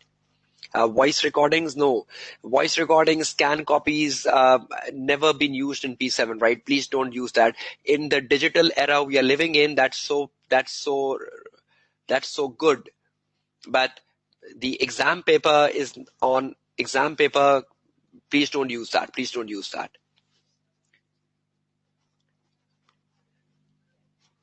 We are using the results because results is what I must have found. If I recalculated the amortization, what I must have found a results from recalculation. That is the amortization right? Is the amortization wrong? I must have documented it somewhere. So results means whatever working I have done on a piece of paper. Muhammad Shahrukh Khan Ghazali. Why are we using the word results? Result means something you do on a piece of paper. Result means something you write on a piece of paper. But if I'm calculating the amortization, then the results of amortization has to come on the working paper file. So if I recalculate something, I'll write results. If I discuss with something, I can even write results, notes. Okay, last thing. If I analyze, these are the 4 verbs, right? Analyze the increase in work in progress. Analyze the increase in work in progress. See how I use the 4 verbs? Can you see those 4 verbs? Review, recalculate, discuss, analyze. If I review what comes in my file, copy. If I recalculate what comes in my file, results. If I discuss what comes in my file, results, notes, minutes. Is that not rule-based? Is that not something to remember easily for exam paper? If I review something, what is the evidence? Copy. If I recalculate, what's the evidence? Results. If I discuss, what's the evidence? Notes, minutes, results. Okay, extracts of trend analysis, Muhammad Hussain. Yes, analyze the increase in work in progress. So if I'm analyzing the increase in work in progress, what evidence will I have? I'll have evidence again, my results of analytical procedures. Results of analytical procedures. So if I analyze increase in work in progress, I would have my results of analytical procedures. I will have my working of analytical procedures in my file. Working of analytical procedures, results of analytical procedure. I have something in my file. I hope audit firms, if any one of you is in the audit firms have those writing pads, and those writing pads is with the auditor, and the auditor keeps writing things on the writing pad, and he then teared the page. He teared the page and puts that in the working paper file. Yes, exactly. Please, copy of analytical procedure. No, if something has been done by the auditor, how can it have a copy? Osama Sabir. If you do something yourself, then it will have some results. If you take something from the management, it will have copy. If you take something from the management, you will have copyright. And if you do something yourself, you will have results of that.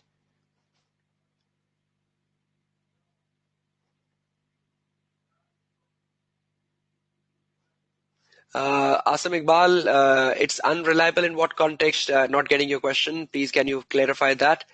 Evidence from management is not reliable. Obviously, a lot of evidence comes from management. Obviously, you cannot do audit if the management does not provide you evidence. If you need to bargain between management and the third party, I'll bargain on the third party. But how much evidence will I get from the third party? Very minimalistic. Most of the time, the evidence comes from the management. Management provides you evidence. How can you do audit just trusting the third party? How many things the management have in their record rooms? So you need to understand the importance of management. If I need to bargain between a management and a third party, obviously I'll give emphasis to third party. But what if the third party cannot provide me evidence in so many areas? If I talk about the depreciation of fixed assets, if I talk about the finance cost, if I talk about the calculation of the finance cost, the evidence has to come from the management, right? It cannot come from the third party. 100% evidence cannot come from the third party, right? Management is a source of getting evidence.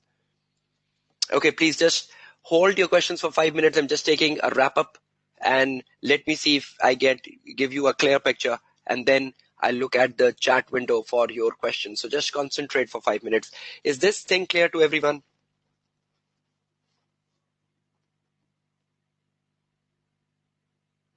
Yes, I'll be teaching you additional information, Muhammad Amir. Don't worry about that. I'll be coming to that as well. I need to take things one by one. I can look at your anxiousness of students. You're just confusing many things together. My purpose is just to keep things within columns now.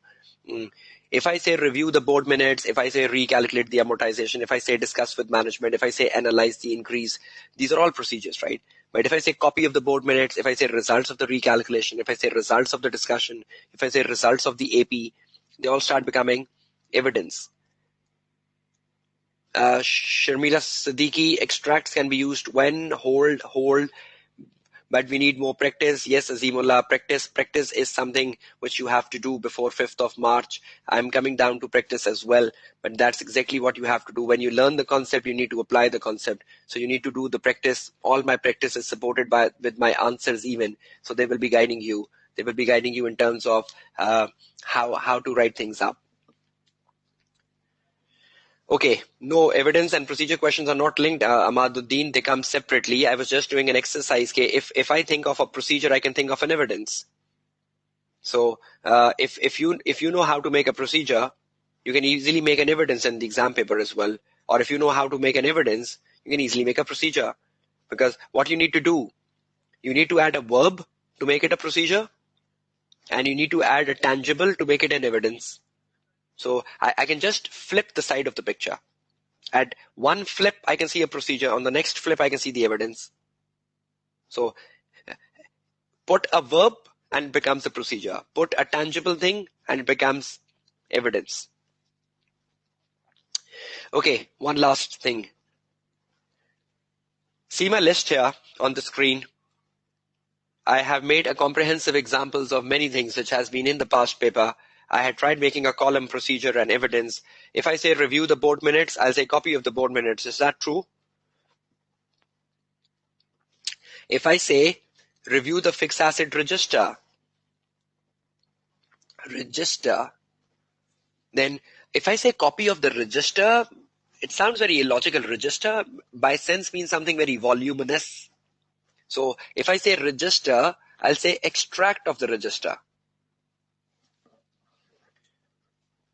See, copy can come with documents, copy like lease agreement, copy like loan agreement, copy like board minutes. I can use copy with so many things. I can say copy of the lease agreement. I can say copy of the loan agreement. I can say copy of the bank statement. But when I say fixed asset register, or when I say cash book, does it looks good? I say copy of the cash book.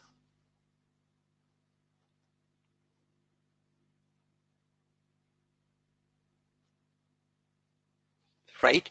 Can we say copy of the cash book? Does it seem sensible? Does it seem sensible to say copy of the cash book? Does it seem illogical? Does it seem illogical? So with a book and a register, what will I say? I'll say extracts of the register, extract of the book.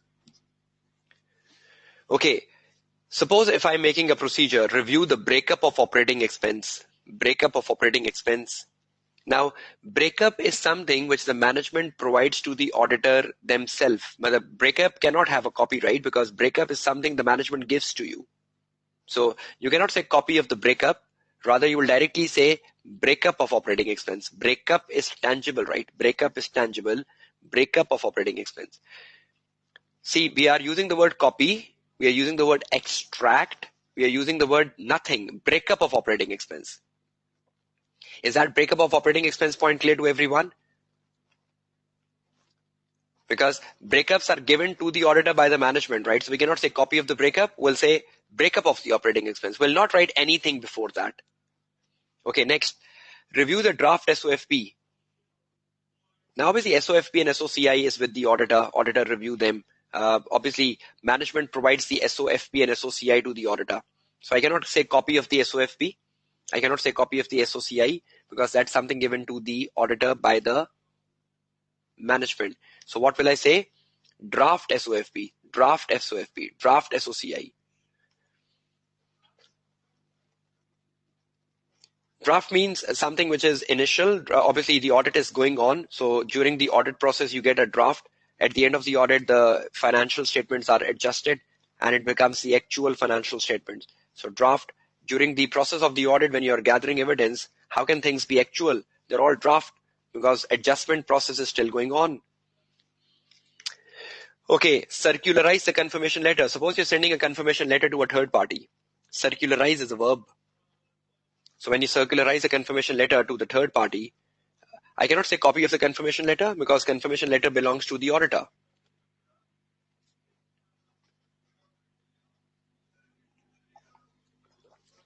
Everyone agrees to that? Confirmation letter belongs to the auditor. So will I write the word copy of the confirmation letter? Circularizing means posting. Aksa Zahid. To circularize means to post because the confirmation letter is posted. Courier, it goes to the courier company. Circularize means posting. I'm getting a lot of questions which are just lower the level of P7, right? Circularizing means what, Aksa Zahid? Circularize the confirmation letter. So when you put a confirmation letter, will I say copy of the confirmation letter? The confirmation letter, Azimullah, but I hope you have given the F8 paper. Confirmation letter is a letter you send to a third party and you ask the third party to tell the auditor how much they need to pay, how much they need to receive, debtor, creditors. It is a letter which goes to the bank. It is a letter which goes to the customer.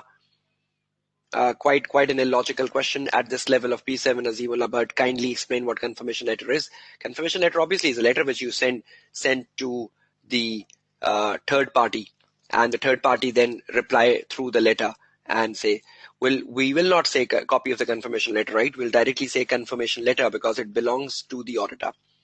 Okay, if I say obtain a written representation or if I say request a written representation.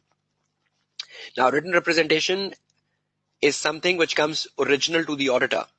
If I am making my file, I'll not say copy of the written representation because the written representation has been given to me by the management. So I will directly say written representation. I will not say copy of the written representation.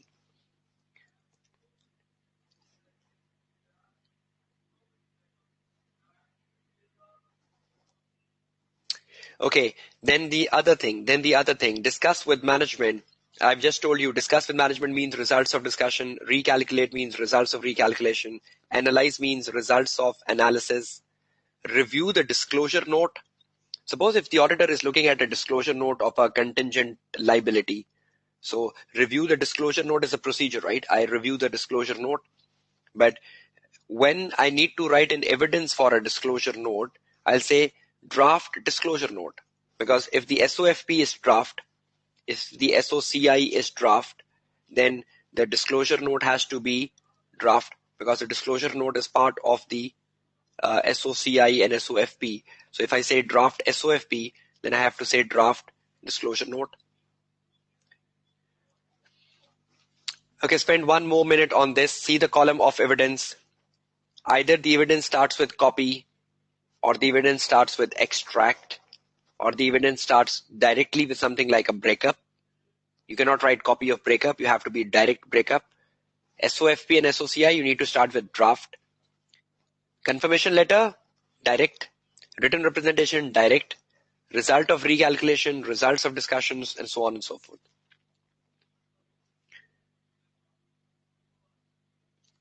Okay, is that clear to everyone? Is that clear to everyone? Are you getting some sense out of the column 1 and column 2? Yes, cash book, SN Khan. Cash book would be extracts of cash book. because with book you cannot use the word copy. Okay, let's make one final exercise before taking the namaz break.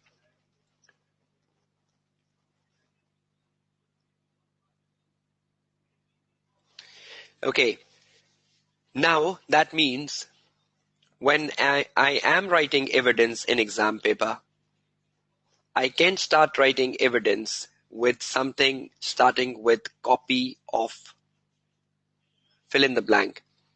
Copy of so many things, right? Copy of board minutes, copy of lease agreements, copy of loan agreements, copy of bank statements. Second, I can write in the exam paper extracts of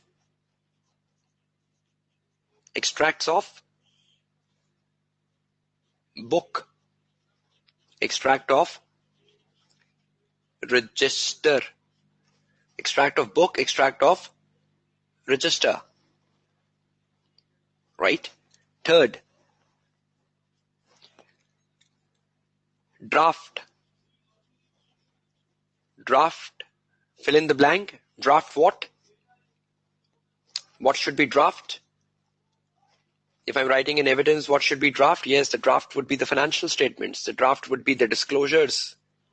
Anything which is part of the financial statement, right? Draft SOFP, draft SOCI. Okay. Number fourth, when will I write results of? Results of, when will I write that? I'll write results of when? Results of what? Osama Sabir, yes. Discussion, good. Results of, sir, in case of legal correspondence, can we use extracts of legal correspondence? Yes, that's fine. Extracts of legal correspondence, that's good enough to use. Agree, Muhammad Hussain. Okay, results of what? Either results of discussions, results of recalculations, and results of analytical procedures. Results of analytical procedures.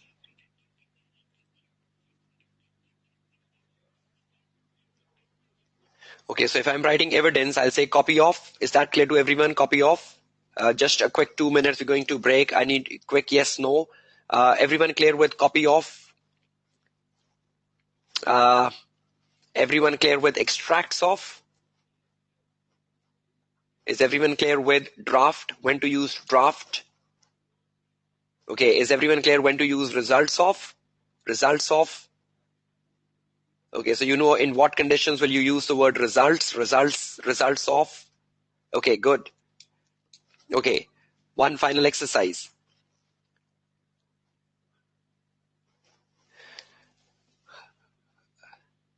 When I'm writing evidence,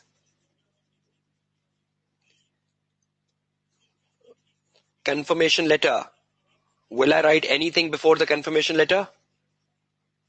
Will I write anything before the confirmation letter? No. Perfect, no. Perfect, no. Will we write anything before the confirmation letter? No. Will I write anything before the written representation? Written representation, will I write anything before that? No. Okay. Will I write anything before the breakups? Breakups of anything? Breakups of anything? Will I write anything before that? No. Okay, so that's perfect. That is the summary. With a confirmation letter, I'll use nothing. With a written representation, I'll use nothing. With the breakups, I'll use nothing. I'll use the word results. I use the word extracts. I use the word draft. I use the word copy. Does that sum up the evidence? Does that sum up the clear picture of evidence? Is everyone clear how to write the column of evidence?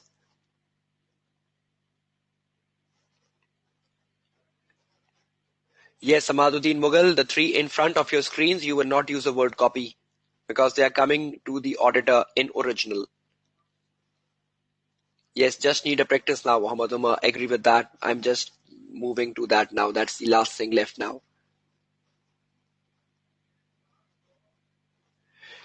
Okay, Asim Iqbal, thank you so much for the appreciation. I hope everyone is into a clear concepts now. Okay, that leads us to a final picture now.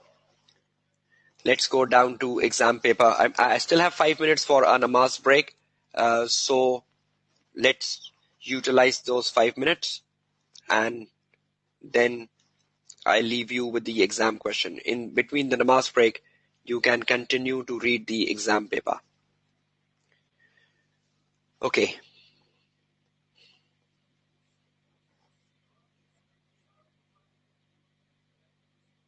Okay, let's first quickly do a type 1 question.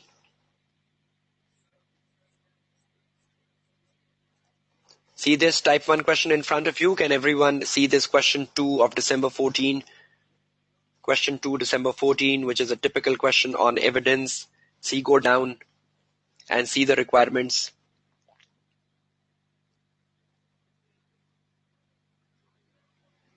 See the requirements. What it says. The requirement says, comment on the matters. You know what matters are? So matters are what? Tell me. Matters are? Matters are? M-T-R. Okay, and explain the evidence. Explain the evidence you should expect to find in the working papers. So evidence is either a copy. Evidence is either a result. Evidence is either a extract. Evidence is either a copy, results, extract. Evidence is either a draft. Evidence is either a breakup. Evidence is either a letter, confirmation letter. You just got it, right? So, do you know exactly what is to be done for 25 marks? You need to focus on the matters MTR. You know, comment on the matter, MTR, and explain the evidence. So, the moment you look at this question in exam paper, would you start recalling what evidence is? Would you start recalling what evidence means? Copy, results, extracts, draft, breakup, letter. Everyone agrees with that?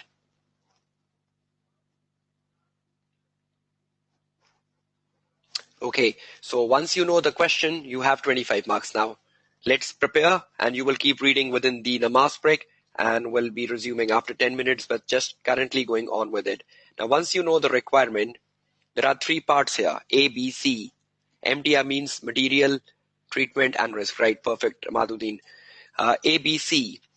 Now, how many marks we have for A? We have 12 marks. Now, for 12 marks, what we have to do? We have to do 12 marks in terms of the 12 marks needs to be done in terms of what? The 12 marks needs to be done in terms of the matters, and the 12 marks needs to be done in terms of the evidence. So we have 12 marks, right? 12 marks for 12 marks to be used for matters and evidence, again flexible. If you write 7 matters, then you write 5 evidences. If you write 8 matters, then you write 4 evidences. If you write 6 matters, then you write 6 evidences. You need to balance your 12 marks. Examiner is not saying 50% of the marks is for evidence, 50% of the marks is for meta. No, examiner is saying you have 12 marks, do whatever you want to do. So 12 marks. If you write more matters, then you write less evidences. If you write more evidences, you write less matters. But it cannot be 0. You write 12 matters and 0 evidences? No. There have to be some matters and some evidences, but you can be flexible. You can write more and less and more, but you cannot say 0. I hope you're getting my point, right? Matters and evidence for 12 marks. You can balance them, that's good. You can write more matters and less evidence. You can write the vice versa, but you cannot write all evidences and 0 matters. So 12 marks is your target, right? The way you want to utilize it. Okay, now we're just taking a quick namaz break.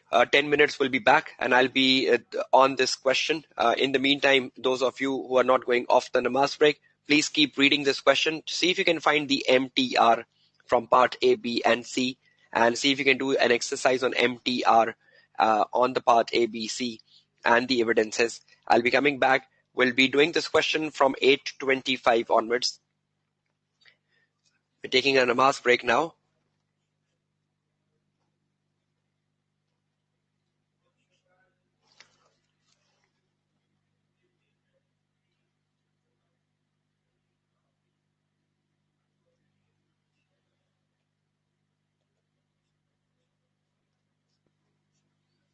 Okay, I've put this question in front of you, right?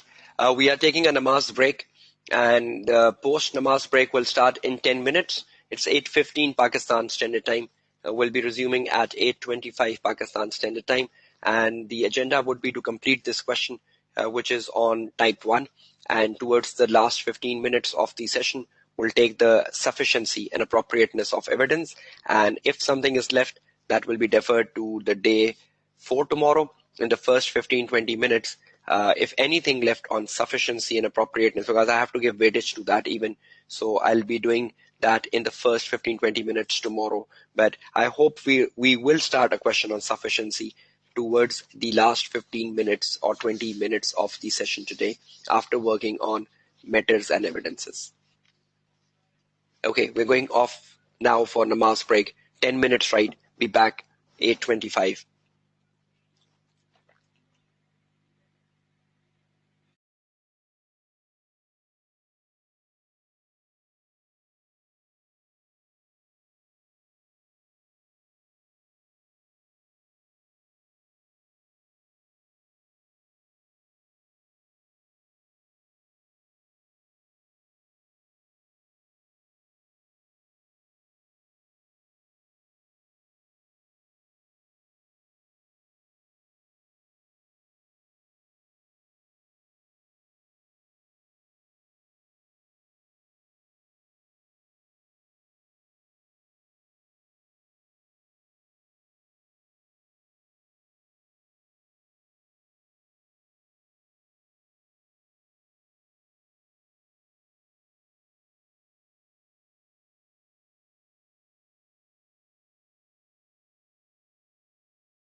Okay, welcome back to the session post namaz break into the last part of the day 3 webinar.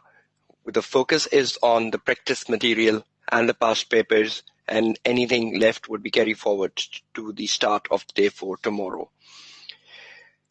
Okay, let's go back to the question we were on.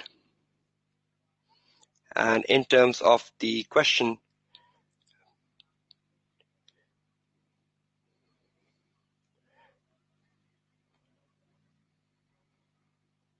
let's start the exercise. Now, in terms of the question, we were on the Francis group. Okay, let me open it once again.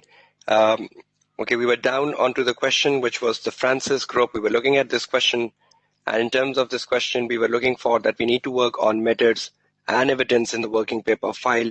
So let's see how can we find them from the given case study. Okay.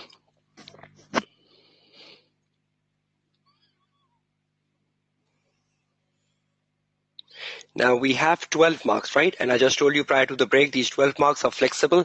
We can use them at our own flexibility. You can write methods, you can write evidence. You need to write both of them, but how much would you be writing one depends upon you. Okay, let's go back. MTR, methods. An 80% equity shareholding in Teapot Company was acquired on the 1st of August. Goodwill on the acquisition of 27 million was calculated at that date and remains recognized as an intangible asset at the year end. Now, can we see that goodwill value $27 million? So we will find the materiality of $27 million, the goodwill. Yes. So the very first thing you need to identify that this $27 million of the goodwill needs to be accounted for. And you need to identify that this $27 million is to be converted into the goodwill, right? I'm just putting an emphasis. I'll go back to the presentation and I'll start writing in the answer. So the very first thing you need to do is that you need to work on the $27 million goodwill, which was basically the M. Now, obviously, it says the goodwill is recognized as this at the same value at the year end. Even though we acquired the company almost a year ago, so it's almost like 1 year, and we have not tested the goodwill for impairment. That means we have a treatment.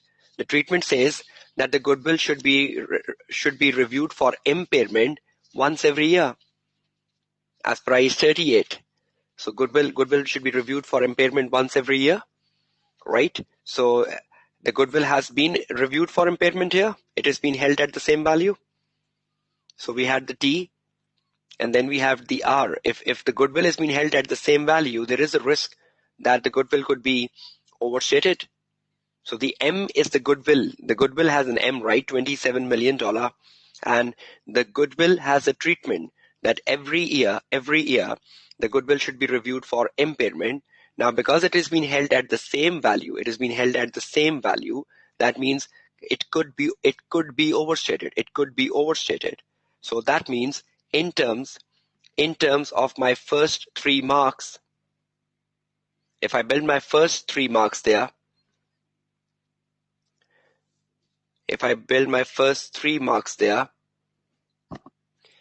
I have the first 3 marks in terms of my first 3 marks is on the M. The M was $27 million. And I found the materiality, which you have responded, students, 6%. So 6% is the materiality of the goodwill. Thus, it is material. Then what I found next, the treatment. The treatment was that the goodwill should be reviewed for impairment every year. Goodwill should be reviewed for impairment every year. Goodwill should be reviewed for impairment every year. That's the treatment. But again, that was not carried out. That means the risk is that the goodwill could be overstated. The goodwill could be overstated. Now, how much marks am I getting for that MTR out of the 12 marks? Out of the 12 marks, I'm getting 3 marks, right? Perfect. The M, the 27 million, 1. The treatment, the goodwill should be reviewed for impairment every year as per IAS 38, 1. And the risk, the goodwill could be overstated, carries 1. So perfect, 3 marks, right? Out of the 12 marks. So that's the first exercise. So let's go back and see exactly what was the next case. Now, I'm not currently working on evidence, right? I'll be coming to that in next 2 minutes. Now, the examiner has shown the working of the goodwill here, right? The working of the goodwill has been shown here, and the goodwill is $27 million.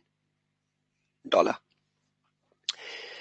next thing, it says a loan of $60 million. A loan of $60 million was taken to finance the acquisition. Now, to finance the acquisition of this company, you took a loan of a $60 million. Ujala Khalil, yes, you can see my answers writing this much, or do we have to elaborate? It's more or less the same. It's just about making a sentence. It's just about making a sentence. M is a sentence. T can be like 2 to 3 lines, and R is just like a sentence. Right, the impairment of the asset, the impairment of the goodwill is being discussed in IAS 38. The impairment of the goodwill is discussed in IAS 38. Even if you quote IAS 36, that's fine. And even if you don't quote a standard, that itself is fine. Okay, $60 million of the loan. Should we find the materiality of the $60 million loan? Should we find the M? Yes. How much is that? 13.3%, right? Good answers. So a loan of $60 million was taken. Now, if we have taken a loan, let's find the treatment. Should we account for this loan under the IFRS 9? Should we ensure that the loan is being recorded initially at its cost and the loan is then held at the amortized cost basis, being a financial liability? Is that true? Yes. So should we initially record the loan at its cost and thereafter we should record it on an amortized cost basis? So we should write the treatment of the loan as per IFRS 9. I have given you my summaries of accounting standards on the WhatsApp group. I hope you can see that. And yes, the classification of the loan between short-term and long-term. That's a good answer, Kamran Nazir. So a loan of a $13.3 million, then the loan should be held at an amortized cost basis. And obviously the loan has to be classified between short-term and long-term. The loan is to be repaid in 20 years. So it has to be classified between short-term and long-term. What's the risk? The risk is you might not classify the loan appropriately. So the current liabilities or the non-current liabilities would be under and overstated. Agree with that? So if we do not do the proper classification of the loan, then the current liabilities or the non-current liabilities could be under and overstated. Is that a good risk? Yes, effective interest charged to P&L. That's good, Imran Nazir. How much? The next thing it says the loan carries a premium of 5 million. That is another treatment. I can tell examiner that the loan is $60 million. The $60 million has a materiality, but I can see another value, $5 million premium. So should I find the materiality of the premium even? Should I find the materiality of the premium? So premium has to be amortized. Premium have to be amortized over the 20 years. So premium has to be amortized over the 20-year means, yes, the calculation of the loan will give you marks. That's a good enough accounting treatment. So will I be justifying the premium materiality, everyone? Yes and no? Will I be justifying the materiality of the premium? Yes, because it's a value of a $5 million. So you will find the materiality of the premium. And what's the accounting treatment of the premium? The premium needs to be amortized. The premium needs to be amortized over the 20 years. So your finance cost would be how much? Your finance cost will be 6% plus the amortization of the premium. Amortization of the premium. You need to find the premium materiality on the profit. You need to find the premium materiality on the profit, because premium will be amortized and it will hit the profitability. So premium materiality has to come on the profit. So is everyone clear with that? If I go back to my presentation, we found the M for goodwill, we found the T for goodwill, we found the R for goodwill. We made 3 marks, right? If I take the next scenario, now we had a loan, right? So we have a loan M, we have a materiality of the loan, $60 million. So we got 1 mark for that. See, we had a treatment of the loan. Either we write the treatment of IFRS 9 or we write the treatment of a classification. Any one of them. Either we write the classification treatment or we write the IFRS 9 treatment. And then we write the risk. The risk can be the wrong classification. The risk can be the wrong classification. So can we get 3 marks from loan? Everyone agrees with that? No, Salahuddin, no issues if we don't mention IFRS 9. No issues with that. No issues with that. So everyone agrees with that. We're getting an MTR on loan as well. And we can get a MTR on premium. Can a premium be converted to MTR? Premium had $5 million. So can we find the materiality of the premium? 1 mark. Then we can write the treatment of the premium. That the premium needs to be amortized. And what's the risk? If the premium is not amortized, then what's the risk? If the premium is not amortized, then what's the risk? Yes, Mohammed Sundeet, your approach towards risk question and the evidence question would remain the same because it has both MTR. So that would remain the same. So if the premium is not amortized, then the finance cost will be understated. Because the premium is part of the finance cost, right? So the finance cost is understated. Finance cost may be understated. Perfect, Amaduddin Mughal. So see how many marks have we taken? Loan carried 3 marks, premium carried 3 marks, goodwill carried 3 marks. Out of the 12, have we taken 9 marks now? Yes, profit overstated. Agree. Yasin Khan, Fahim Ahmed, profit overstated. Liability also understated. Perfect, Fahad Shabir. But is everyone agree? Have we taken 9 marks? MTR for loan, MTR for premium, MTR for goodwill. So let's go back to the question. If I go back to the question, now we had 12 marks. Out of the 12, how many have we taken? 9. Now let's go on evidence. Now if I see the same question for evidence, you need to justify me something very quickly now. An 80% equity shareholding was acquired. What evidence will I have here? 80% equity shareholding was acquired. What evidence will I have here? Yes, I will have a copy of the purchase agreement. Perfect. 80% equity shareholding was acquired. So I will have the copy of the purchase agreement. Okay, I'll be writing that onto the PowerPoint file. The 80% shareholding was acquired. How much was the purchase consideration? I paid how much? I paid 75 million for acquiring. Did I pay $75 million for acquiring it? So what evidence will I have for 75,000? I'll have a bank statement, copy of the bank statement. Perfect. So $75,000 will come from where? $75,000 will come from the copy of the bank statement. Okay, so fair value of the non-controlling interest. From where will I get the fair value of non-controlling interest? What evidence will I have on the fair value of non-controlling interest? Active market, okay. Fahad Shabir. From where will I get the fair value non-controlling interest? The stock market quotations, the stock exchange quotations, the share prices. So should I say copy of the share prices? No, I'll say the share prices directly. From an expert, yes, Amaduddin Mughal, that's even fine from an expert. We can even have the share prices from the stock market. Yes, the fair value of the identifiable net assets, can come from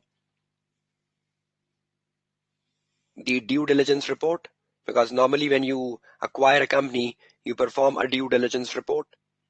See the evidence. The company was acquired. Can we have an evidence for that? we paid $75,000 or we paid $75 million. Can I have a bank statement for that? Then the fair value of the non-controlling interest, can I have an evidence for fair value of non-controlling interest?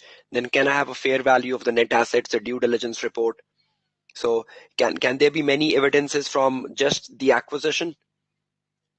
Go down, loan. Can I take evidence on the loan taken? Can I take the copy of the loan agreement? So the copy of the loan agreement can work as an evidence for me, right?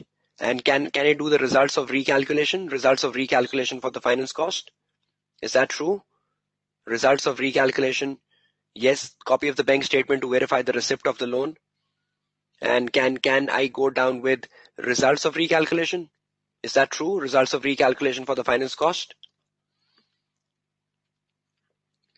Yes. Okay, so that means 12 marks, right? 12 marks. And technically we got 9 marks from methods. Now, technically if we got 9 marks from methods, if I got 9 marks from methods, and I need to go down with evidence now. How many marks I left with evidence? Just 3 marks, right? But I can make more than that, just for the knowledge sake, right? Not for the exam paper. For exam, you'll only make 3. See, we acquired the company, so we can have a copy of purchase agreement because we acquired a company, copy of purchase agreement. We paid $75 million, so we can have a copy of the bank statement for what we paid, copy of the bank statement for $75 million paid. Again, you can see my standard answer attached. Fair value, we can take copy of an expert report or copy of the due diligence report. Copy of the due diligence report, DD report, the due diligence report. The copy of the due diligence report that will confirm the fair value of net assets. You have taken a loan. Yes, evidence 2 will have a reason, right? Evidence 2 will have a reason. We have taken a loan, copy of the loan agreement.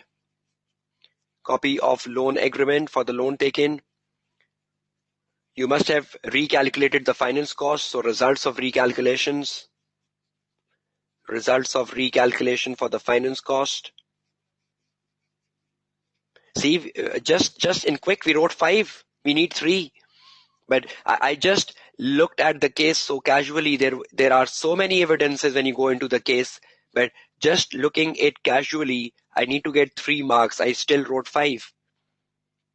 Are you all getting some sense that evidence has to come from the case? You will read the case and you will judge, okay, what I need here. You will read the case and you will judge what I need here. You will read the case and you will judge, do you need a copy?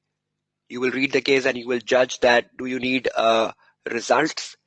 You will read the case and you will judge that what sort of evidence you need here. So we need a copy of purchase agreement. We need a copy of bank statement. We need a copy of the due diligence report. We need a copy of the loan agreement. We need the results of recalculation. So is everyone clear on those 12 marks? Yes, we need to write the evidence, reason, Abu Bakr Anwar. Copy of purchase agreement to confirm what? Copy of the purchase agreement to confirm that the company was acquired at a consideration of $75 million. So you have to write reasons. You have to write reasons. Is everyone clear with the first 12 marks? Does everyone know how to identify the MTR? So can you investigate the MTR in the B and C part? Can you do that by tomorrow? Can you do the MTR on the B and C part? And can you find the copy of something or results of something in the B and C part? Yes, we can write the board minutes, Sharmila Siddiqui. We can write the board minutes, copy of the board minutes to confirm the acquisition, approval of the acquisition. Perfectly with that. So B and C, I want you to do the MTR on B and C. My answer is attached. So do see my answer for MTR and the evidences. See how you will go, how will you go with the formatting? How will you format the answer? So you should know the formatting of the answer and you should know the way of presenting the answer. But is everyone clear with MTR and evidences? Type 1 question. So you know the way of going with type 1 question, everyone? So can you handle the type 1 question? If the examiner asks you comment on the matters, you know exactly what you need to comment on. So you know exactly what you need to comment on, yes. And then you should know evidence is what? You should know how to write evidence. I think this is a scoring opportunity.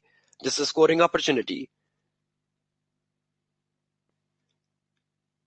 Okay, I'll be mentioning tomorrow once I start day 4, okay, what practice material you can have for evidence questions. I have already given them on my slides for home assignments. That I think I have 3 questions on my session and 2 questions of home. 5 questions is a sufficient practice. I hope most of you will take evidence question in exam, particularly if it gets to type 1. Is everyone confident about type 1? If everyone thinks they can score a lot on type 1? Can you know exactly what is to be done on type 1?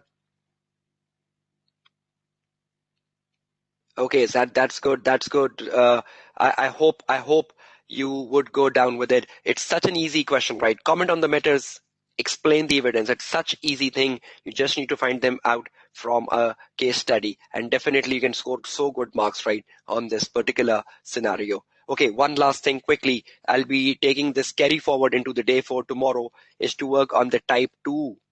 Then the type 2 is very important for the attempt coming ahead, March 18. So let's see. When the examiner asks you comment on the sufficiency, what will you do? Let's take a question on that. So I'm exiting from the type 1. Any questions on type 1? Any issues on type 1s? Please keep posting. Please keep posting that on the WhatsApp group. Okay, exit from the type 1. It's now time for type 2.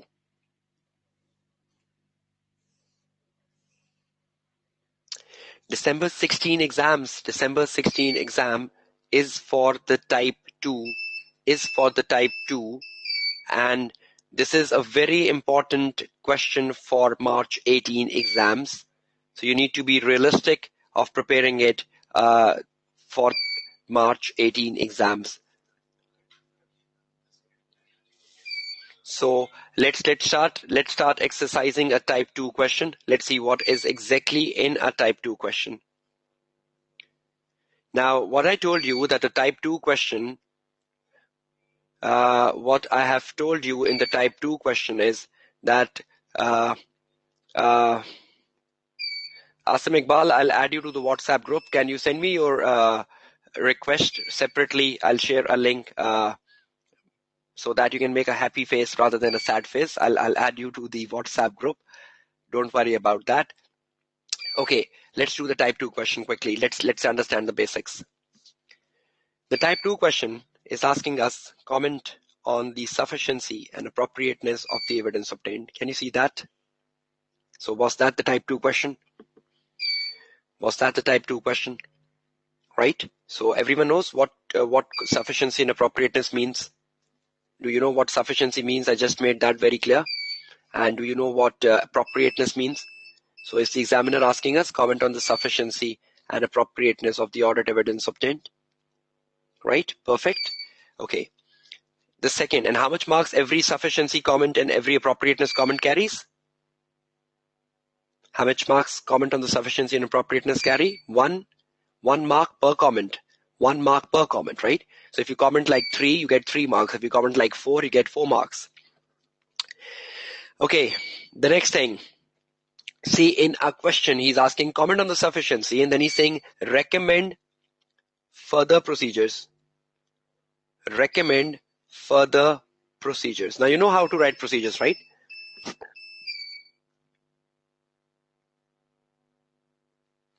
You know how to write procedures? You know procedure starts with verbs, review, analyze, discuss, recalculate.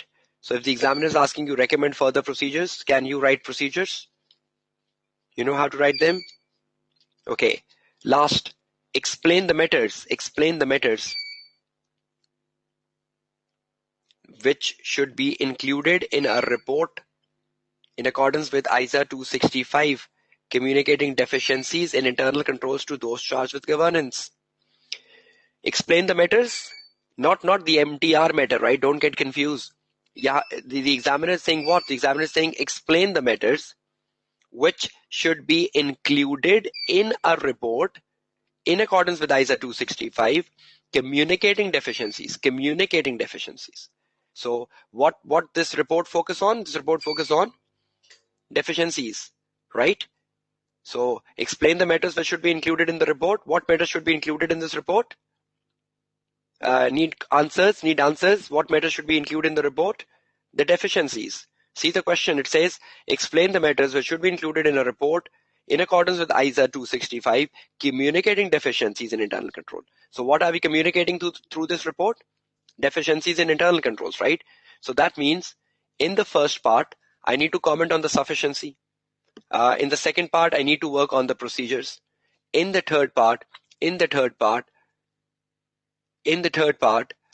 to work on the deficiencies. So that means this question has three parts, right? 1, 2, 3. This question has sufficient appropriate audit evidence. I need to comment on the sufficient appropriate audit evidence.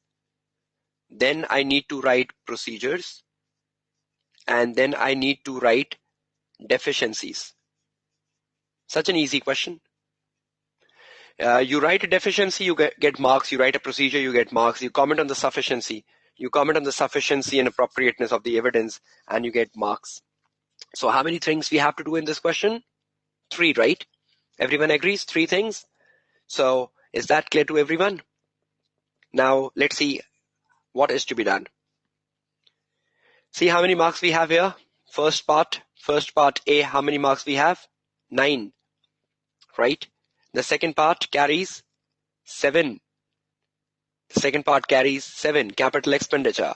The third part carries payroll expense, another 9. So for 9 marks, how many things we have to do? 3. For 7 marks, how many things we need to do? Again, 3. And for the remaining 9 marks, how many things we need to do? 3. Now let's see what is to be done quickly. Now, if I look at these 9 marks, for 9 marks,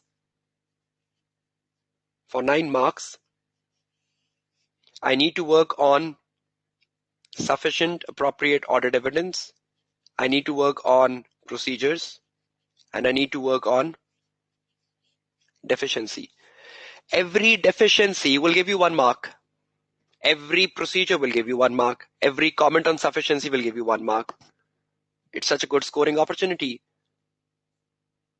So suppose you write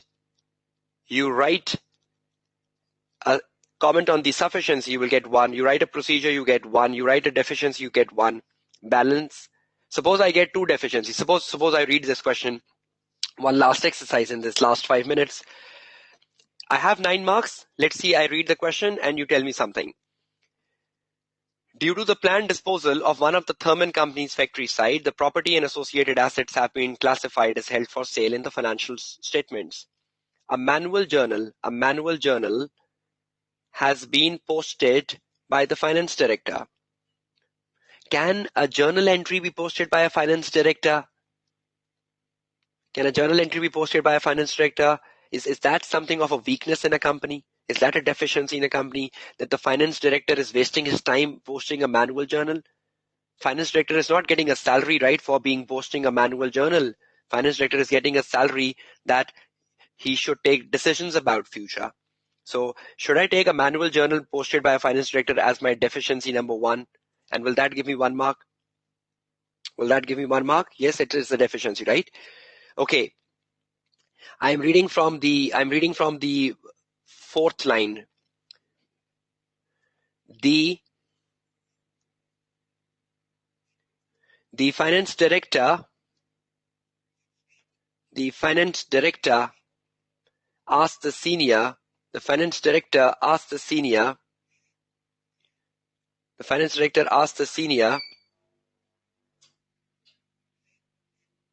to check the manual journal before it was posted, because there being no one with relevant knowledge to do so in the Thurman Company.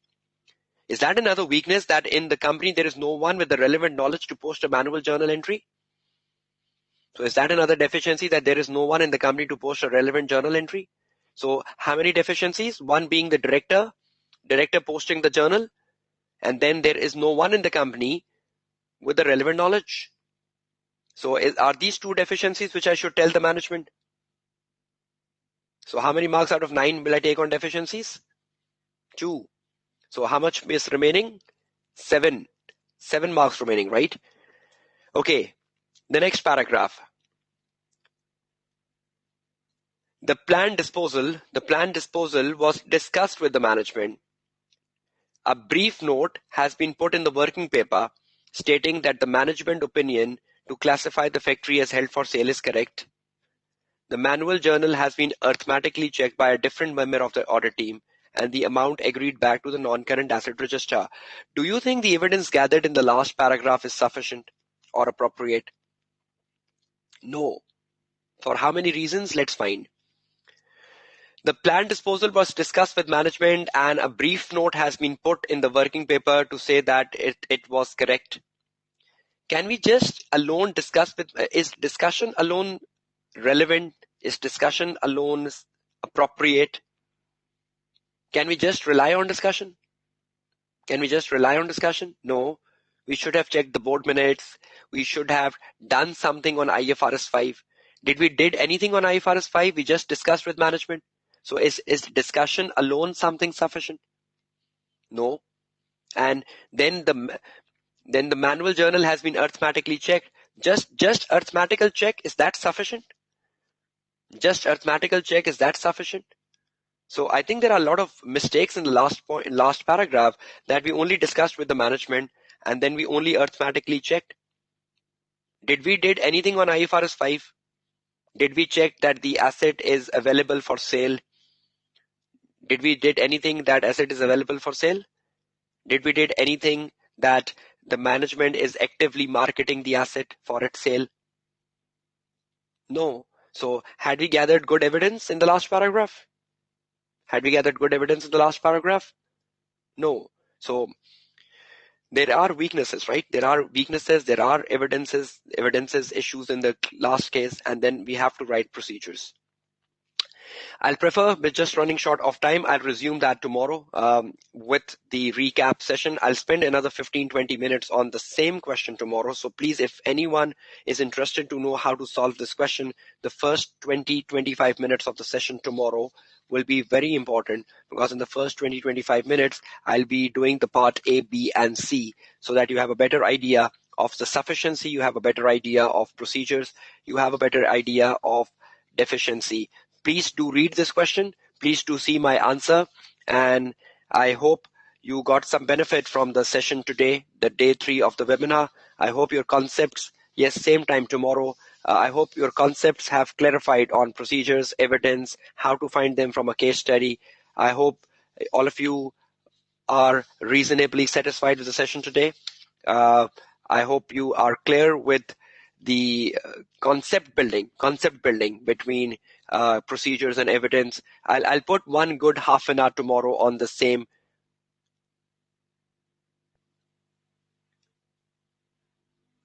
Right, so I'll be looking off after this question for half an hour in the beginning of the session tomorrow from 6 p.m. Pakistan time to 6:30 p.m. Pakistan time. And then after, I'll shift myself to the topic 4, which is other assignments. But please read this question, please solve this question, and have a good look at this question before the session starts tomorrow.